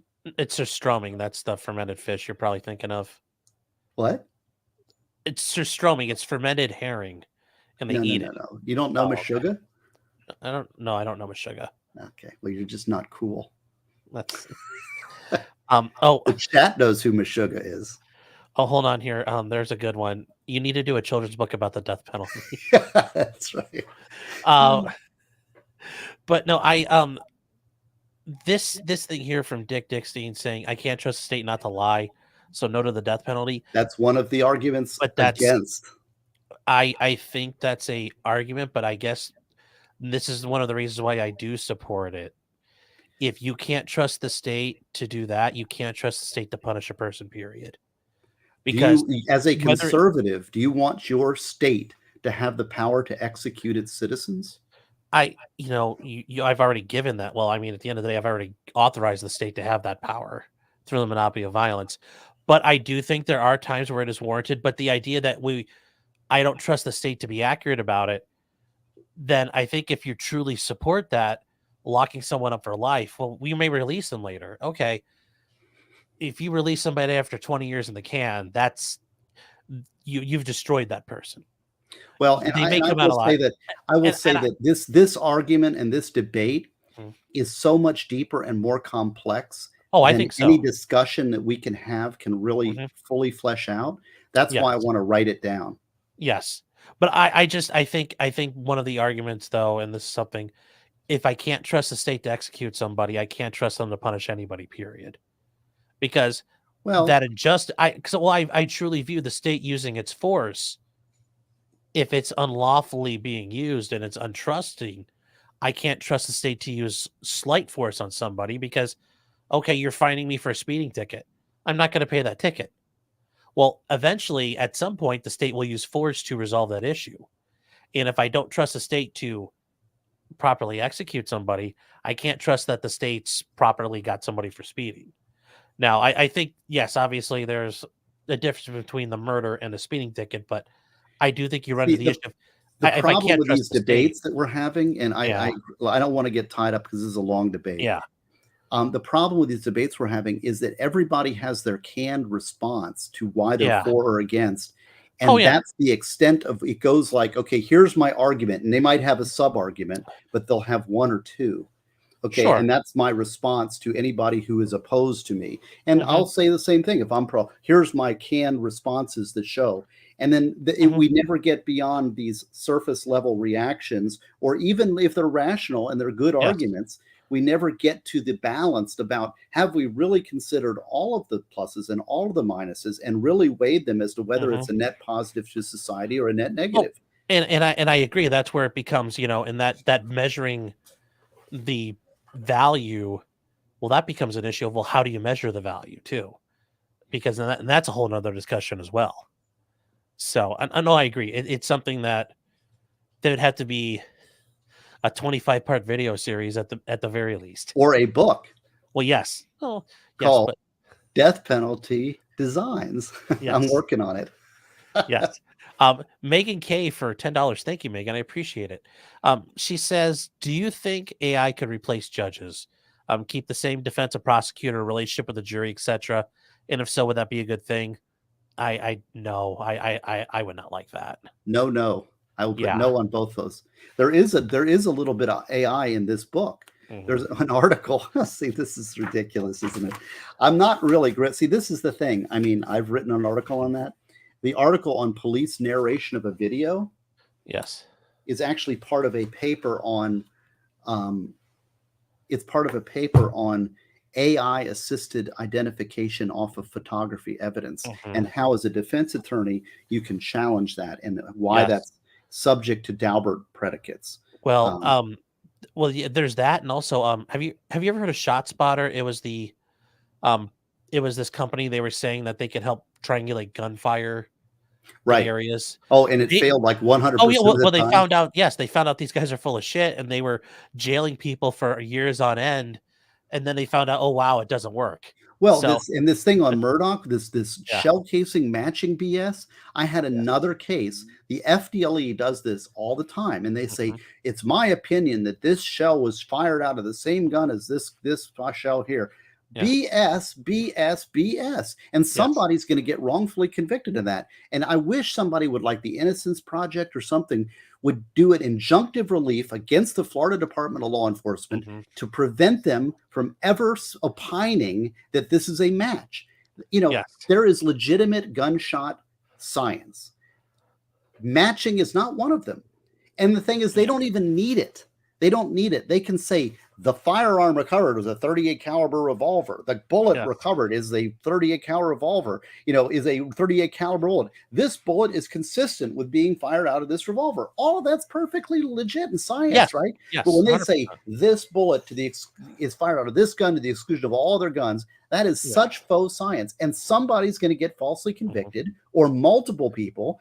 And based on this faux science, and there should be, I think there should be, like the Innocence Project needs to get together with some other good organizations and sue FDLE for injunctive relief to stop them from testifying in that way.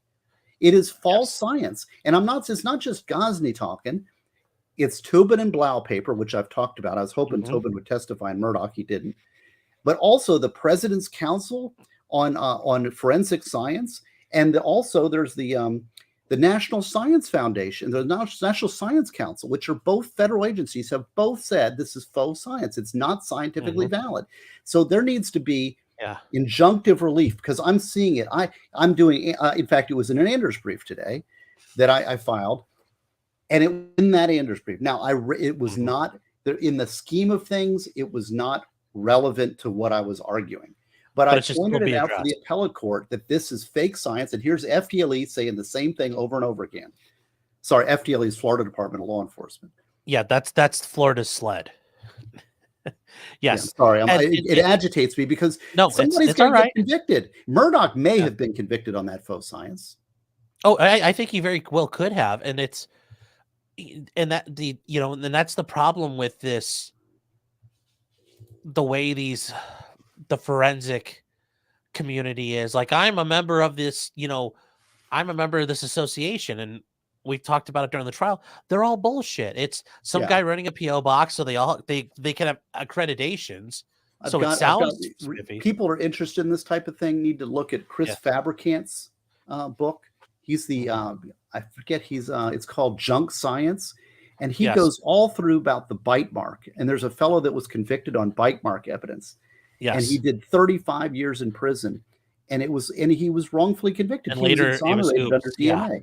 And there was all these little organizations, and they had the whole thing about bite mark forensics, and they testified and they said, I'm approved and credentialed, and it's my opinion. This is the same thing. It's the same thing we're seeing in this bullet matching. Well, it's the bullet matching, but it's all this. I mean, the FBI, they had a hair matching department. Like hair matching is another. You heard about that one, right? With the FBI, yeah, that's in Fabricant's book. Yeah, the FBI admitted, like, we kind of just made this shit up, and that is the problem. Now, it's not. We're not talking DNA. It's like this hair follicle matching, or something. They can look at this hair and say they're the same. There's a lot of garbage science out there, and it's put forward as science, and it's not science. Prosecutors should not use it. FDLE should not use it, but it's so tempting because, oh, science says they're guilty, but you convict people that didn't do it. It's a lie. Yes. Do not lie. That's the first rule. Don't lie. Oh, very, very true. And it's well, I have in-house training. Well, what does that mean? Well, my boss trained me. It's like, okay, well, can you get it's not like you're going to get fired if you screw up. So that's why I hate these. Like, oh, I just get trained on the job. Yeah, well, and they're trained. See, the thing is, these technicians that work it believe it. First of all, there's confirmation bias. Second, they go for all these classes and they're taught if 13 striations line up with 13 striations, then that is a match. And I've been told and I've been taught, and all my professors who I work and I love, we can say this and we can opine, and I have double checked because they agree with me that these 16 striations match. All right, all that's well and good. That's what they're taught, and they believe it when they say it. The problem is it's not falsifiable. For science to be science, you have to be able to say, okay, how can I falsify your opinion? Well, you could show me another barrel that is also matches up to 13 striations by the projectile, right? Okay, so what do we need? A database of barrels with projectile finds. No such database exists. Exactly. So therefore, it is non-falsifiable. If it's not falsifiable, it's not science. Well, and I there was one time where this happened, and I had the forensic guy up there, and I tried to get him a myth, like, have you ever been wrong? He's like, well, no, we're never wrong. My boss checks it. My boss checks it. And he agrees. He's like, okay, so there's accountability into this. Have you been wrong, or your boss ever been wrong? No, we're always right. Of course. And you look at the jury, and some of them looked a little cockeyed at that, because like, that's not how that works. Nobody's ever 100% right, but you're left with there's no accountability. I'm like, do you have audit logs? Do you have ways I can check this? Oh, well, we go through a yearly audit, and they just make sure we're not like sleeping on the tables. But there's never a entire list. It's just like drug dogs. Right. There's never a list. There could be external validity. The problem is these agencies are not externally tested. They're internally get tested. Well, they get tested by their, like, whatever group they're part of comes in and does an audit, which they don't really ever tell you what the audit's part of. It's an audit. It's an internal audit based on their own little organizations. They're all giving each other medals and saying how wonderful and perfect they are. Yes. It's great, that there is so much that can be had with firearms science. Absolutely. Yes. But they go one step too far, and that one step too far is way too far because it's a lie. They can say this is a revolver casing. This is a 38 caliber. This is the gun. This is a match.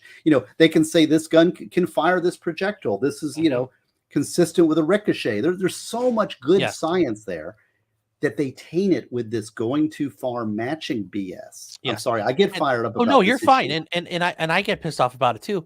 But I will say, are there times where they could be correct, where it's like, okay, there's a defect and it clearly matches this well, so here's another problem with it.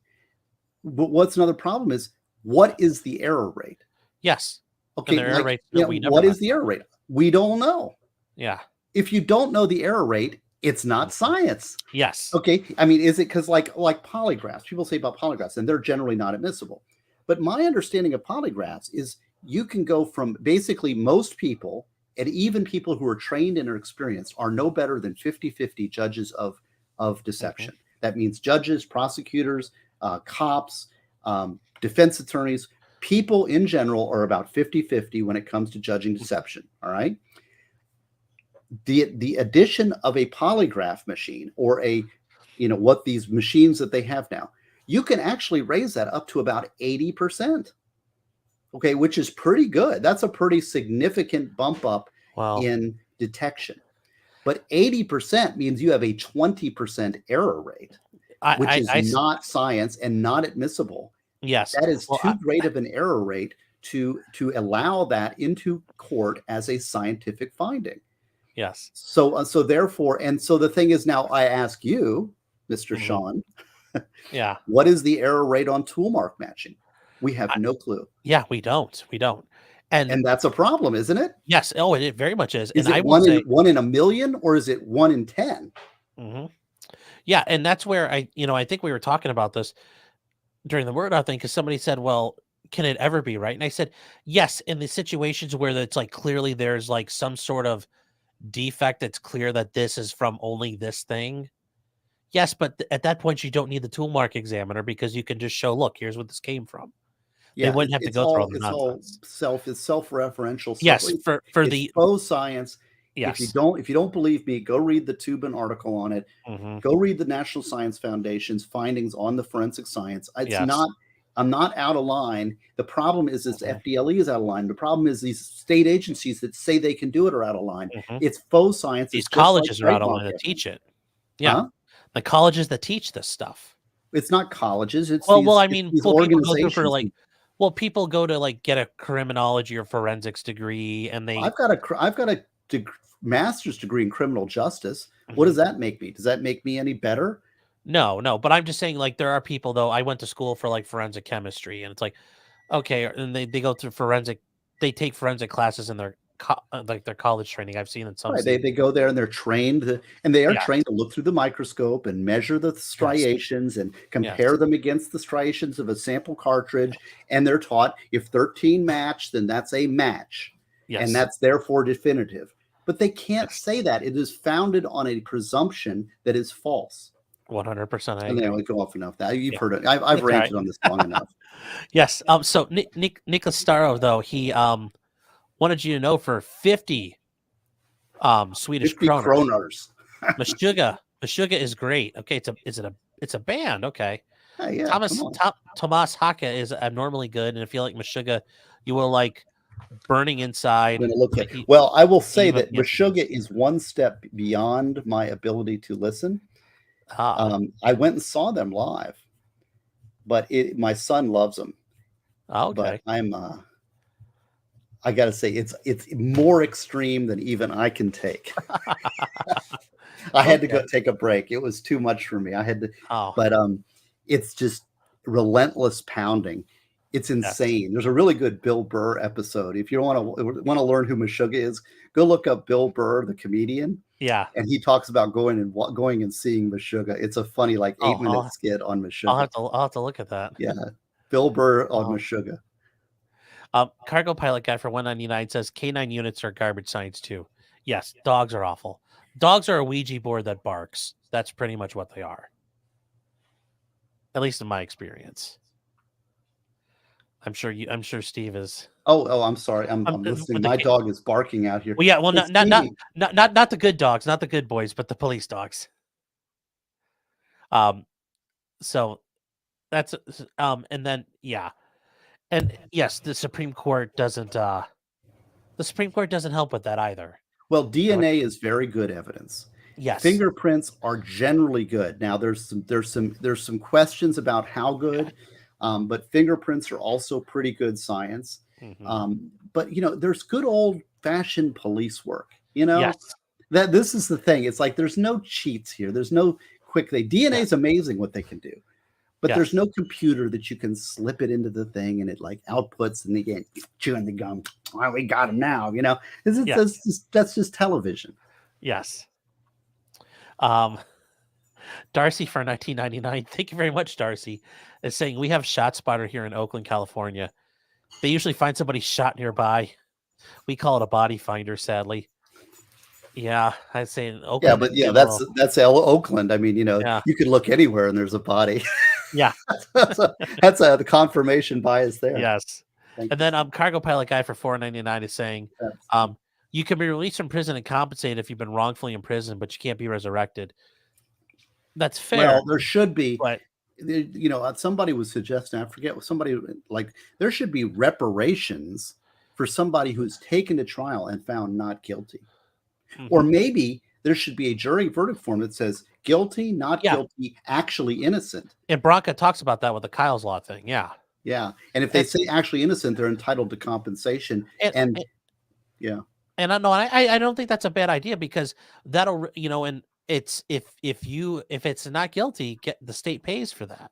Now, at the end of the day, it's the government taxing the government because the court says government pay us money, and the courts are part of the government too at the end of the day. So it's not really that big a deal. But yes, there should be a punishment, and that I think that's a great way to make the prosecutor, hey, you're going to put your money where your mouth is. Yeah, DNA is amazing. What I've seen some stuff done with DNA that's pretty freaking amazing. I'm looking at people commenting on DNA. With the DNA. Yeah. Oh And no, it exonerates DNA people too. There's been over 1,000 DNA exonerations. Yes. DNA is amazing, and if it's done right. But you got to be careful because it's like Murdoch. Murdoch's DNA was all over these guns. Yes. That has no meaning at all. Yeah, especially because he owns them. He owns them, right? He lives in the house. His DNA is all over his house, right? Well, of course it is. He lives there. But I remember there was one case we had when I was prosecuting, and the decedent was murdered and was beat to death, and was prone on his back, right, like this, and on the glass on the glasses was a droplet of sweat. On the glasses of the decedent, there was the DNA of the killer. And I mean, and if the guy just done to me and he's sweating and he's laying over top of him and this guy's dripping sweat right on the guy's glasses. Brilliant. Jeez. That's pretty good. Well, look at the Idaho killer. Yeah. The Idaho killers, evidently, they found DNA on the snap of the K-bar on the sheath next to the body of this guy. That to me is killer DNA evidence. That is just that bit of evidence alone destroys him. That is enough to convict him. 100%. Especially when you couple that with apparently the allegations, like he tried to talk to one of the girls on Instagram. Everything else is icing on the cake. Yeah. The fact that, like, how do you explain your K-bar sheath with your DNA on a snap next to the body? Yeah, and that's one of the deals. That's where, and I've had to explain this to people, clients, I can try to explain it away, but I'd better have a really good, tell me why it's there. And it better be a really good reason. Like, you happen to be showing her knife. There's a lot of cases that cannot be, people are serving life in prison and there's no DNA and they're not guilty and they're innocent. And they're going to be there for the rest of their life because there is no DNA output. That's why we need to be very fastidious and very careful on our processes by which we put people into prison. It's not this, he's killed, throw him away, he's a bad guy, that sort of thing. I mean, you got to be very careful. We have to be careful. Prosecutors, judges, people need to be careful because DNA is not the be all end all. A lot of people end up in prison based on eyewitness testimony, and that stuff can be wrong. Oh yeah, and there's a, there's something I try to use when I have a closing argument a shtick I use that for closing arguments when it's just like an eyewitness. But I'll tell you. Are you on Rumble also, by the way, Sean? Yes, I am. Okay. Yes, I am on Rumble. You have Rumble chats? I don't want to. No, I did not have I tried setting it up, but Rumble would not set up the streaming configuration in time. Rumble fights me half the time when I use it. Really? Oh, Rumble's good. I don't. It's not bad, but I don't know. Rumble kicks my butt enough. Okay. Well, I'm exclusive to the other. I just don't want you to ignore my Rumble buddies. Oh no. I ran out of time to get onto Rumble. Isaac Baruch's wholesome gabagool art though for $5 saying, "Love Sean and the Gauze, the best radio show on YouTube. I'd love you two to go over crazy government insano stuff, but unsure it'd survive on YouTube. Love you too." I think we've been pretty good at covering. We've been okay here. We've been okay here, yes, but there's so much more you can do on Rumble. I agree. Not like it's. Yeah, wrestlertown for $5. Thank you, by the way. Says, all these officers are experts in splatter and tool markings, but ask them about one physics formula those methods are based on and see what happens. Yes. Yeah, there's a lot of garbage in so much. That, it can say things. Yes. Is this consistent? Is this crime scene consistent with the state's theory? Yes. Okay, those things can be said, but the certainty, the scientific certainty that these guys come out of their mouths is like, where are you getting this? I mean, is it really science? No, it's not. No, and it's that's I yes, your in-house training gives you that certainty. Oh, Indian River County. Yes. Samuel Williams, the founding father, says for $4.99, I'm in Indian River County. If I have jury duty. If I go in there and bring up jury nullification during group questioning, will I get in trouble? Yes, you will. You're going to get kicked out. You'll get kicked off. They're not going to let you on if you're talking jury nullification. Yes. And what I would tell people is, I can't tell you to lie because you're asked to provide honest questions of the court. But what I will tell people is if you try to get out of jury duty, that may be the case where you actually would sit on it. You'd say, "Oh my God, this is wrong." That may be the one you need to be there for. Right. So, and if you do that and you encourage people to do it, by the time it comes to you, you're going to have a bunch of people who shirk out on you. Did I tell you that it's something you pay forward? Did I tell you that Nick has agreed to be on the law cards? Yes, yeah. Okay, Tom sorry. said so. No, you're fine. And don't be honest. Don't yeah, play games. If you don't want to be on the jury, then don't be on the jury, right? yeah. But I do think I do think, and I try to explain to people this way. If I was facing a trial, I would want me on my jury, right? because I think I'm a It's pretty actually, rational, I'd reasonable love to guy. be on a jury. I mean, come on, Yeah. I would love to be on a jury. Yes. They'll never let me on. Yeah, they'll never let me on either. I almost got on one. It's funny because I was in the crowd. It was before I was a lawyer. Oh. And I ran the Home Builders Association, the Volusia County Home Builders Association, which is National Association of Home Builders. See, those are my people. This is the thing. I love construction people and building people. And I remember I was sitting there and I was like asking, I was like so excited. I want to be on the jury. And during the thing, they're like, "Do you know anybody here?" And I'm like, nope, don't know anybody. And then they go and they sidebar, and then you come back and they go, "Mr. Gosney, do you remember when we went to dinner the other night and you were like sitting next to like, oh, that was you?" Damn it. So I blew that one. Oh.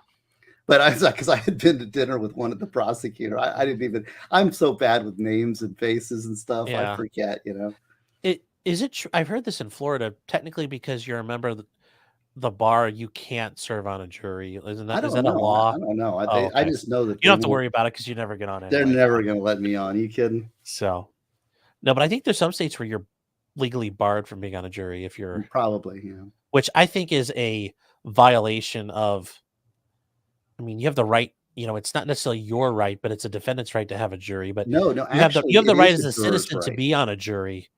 Jurors actually do have a right to sit on a jury. Yes. It's interesting because it's individualized. This comes up in racial disqualification cases. Well, yeah, the bats and stuff. Yes, exactly. Yeah. But as far as I have the right, even though I'm an attorney, to be on a jury, and the fact you may not like me, fine, that's a separate matter. But I should have the right to automatically be selected, and then you can weed me out if you don't want me. So the only people who don't have a right to be on a jury are cops, because I always kick them off. So I actually had a trial on Halloween where the guy he mentioned he was a cop and it was for the next county over, and I think he saw me because I just went like this on my sheet. I was like, and then I said, Your Honor, can we excuse juror number 7? And I think he was very sad. He was very upset that he didn't get to stick around. But I'm like, dude, what'd you think I was gonna do? Yeah. What'd you think I was gonna do? The Aussie says they're barred from serving in Australia. So Aussie says it. Huh.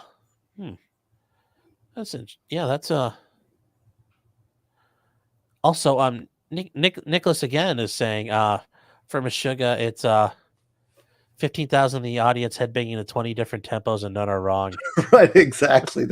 He knows Meshuggah. That's exactly what Meshuggah is. I'm gonna have to listen to this because the music is so complex that they write it on computers and then learn it. They write it on computers and then learn it because the rhythms are so complex and interlocking. That's what Bill Burr's whole skit is on, because he's like his hands are in 4/4, just doing a 4/4 beat, and his feet are doing this like his feet, and everybody's. It's insane. It's insane. It's insane music. I'm very curious now, and after I'm done here. Yeah, after we're done tonight, I'm going to look it up. Well, Ginger, my favorite band. This is all part of a movement called Gent. See, I like heavy. I like all kinds of music. In fact, I just got a new CD, Excalibur soundtrack, which is classical soundtrack music. But when it comes to metal, I like thrash. Yeah, I like shredders like Yngwie Malmsteen, and I like classic metal, and I like Gent. Really, those are the metal I like, and Meshuggah is the original Gent band, and it's this type of very complex rhythmically type music, and it's DJENT. And Ginger is a gent band, basically. There's also a band called Animals as Leaders that's really good. Animals as Leaders, and they're insane. The technical musicianship is so crazy. No, Meshuggah's good metal, not gent. No, I think Meshuggah is gent. I beg to disagree. I think they were the original gent band. So it's a very extreme tempo type band. No, I don't like Steel Panther. That's a joke band. Come on. I can't say I've heard them. Maybe I would like them, but it's a silly band. They're making fun of all my 80s bands that I like. So I've heard Steel Panther. They're fun. Anyway, enough metal. We're gonna have I'm gonna do my little Rumble show after Sean gets done. We'll go as long as we go here, and I'll do a couple things over at Rumble. So. Well, actually, I didn't realize this, but it's almost 10:30, and I actually have I have an early morning tomorrow. I have like an actual at 8 a.m. court hearing, which when they said it, I'm like, who actually shows up at court at 8 in the morning? Like, why are we doing this? But apparently I have to go. So Anthrax and Maiden. You got to come over. You got to come over. We'll shut down here. Yeah. People come over. We'll talk music and we'll talk the book and some other topics. Yeah. When you say classic metal, I mean, what do you consider like Anthrax classic? Or well, that's thrash. No, I'd say Black Sabbath, Judas Priest, Iron Maiden. Okay. I love Iron Maiden. I played everything on bass. See, I have basses over here. Yes. I played everything from the first album through Power Slave on bass. I used to love Steve Harris on bass. And some of their newer stuff like Brave New World, really good. Maiden is great. Judas Priest is great. Black Sabbath. Yes. Those are classic. AC/DC. Yeah. No, I was just curious because no, Iron Maiden is very, very good. And people are talking like people here are mentioning Sabaton. Like Iron Maiden was like the original Sabaton with some of their songs. Historically kind of that epic, some of their later stuff, like epic stuff, yeah. Up the irons. All right, well, we can shut down. I'll run over. People want more Gosney. Yes, you can go over to my Rumble channel. Go to SteveGosney.com to get my book. Your Rumble channel is just Steve Gosney. I don't know. I'll post it. Let me see. Oh. Well, yeah, hold on. We got to figure this out because, I didn't realize this, but it's 10:30. I have to get ready for tomorrow. Yeah. We'll let you go to bed. I'm energized, Oh, I'm very energized. I'll put it in the private chat, and you can do what you want. There it is, right there, and I'll put it in chat over here. There's my Rumble channel. I'm going to run over there and continue this for another hour or so, or however long we can go. Let me see. Yeah, because what we'll do is I'll bring it up so people can see it because I think it's only. Oh yeah, crime law with Steve. Yep, here we go, and we'll share this so you guys can see it. If you guys want to go over and hang out with Steve after this, it will be right here. It's crime law with Stephen and Gosney. See, look, there's the little. Can you dump people over there? I don't know how that works. I don't know if we can do it here. If you were on YouTube, I could send them over. Okay. But here's your cover of Prepare. Right. And yes, I'm actually looking forward to that book, Steve, very, very much. I'm really excited to get it out. I've just approved the printing. I've approved they send me one book that's a test. Okay. And so that book is being printed. It'll be sent to me. Once I approve that, then I can start ordering en masse. Okay. Well, and one last thing, Suzmar is saying for $5, great show, Sean and Steve. I just pre-ordered your new book. Thank you very much, Suzmart.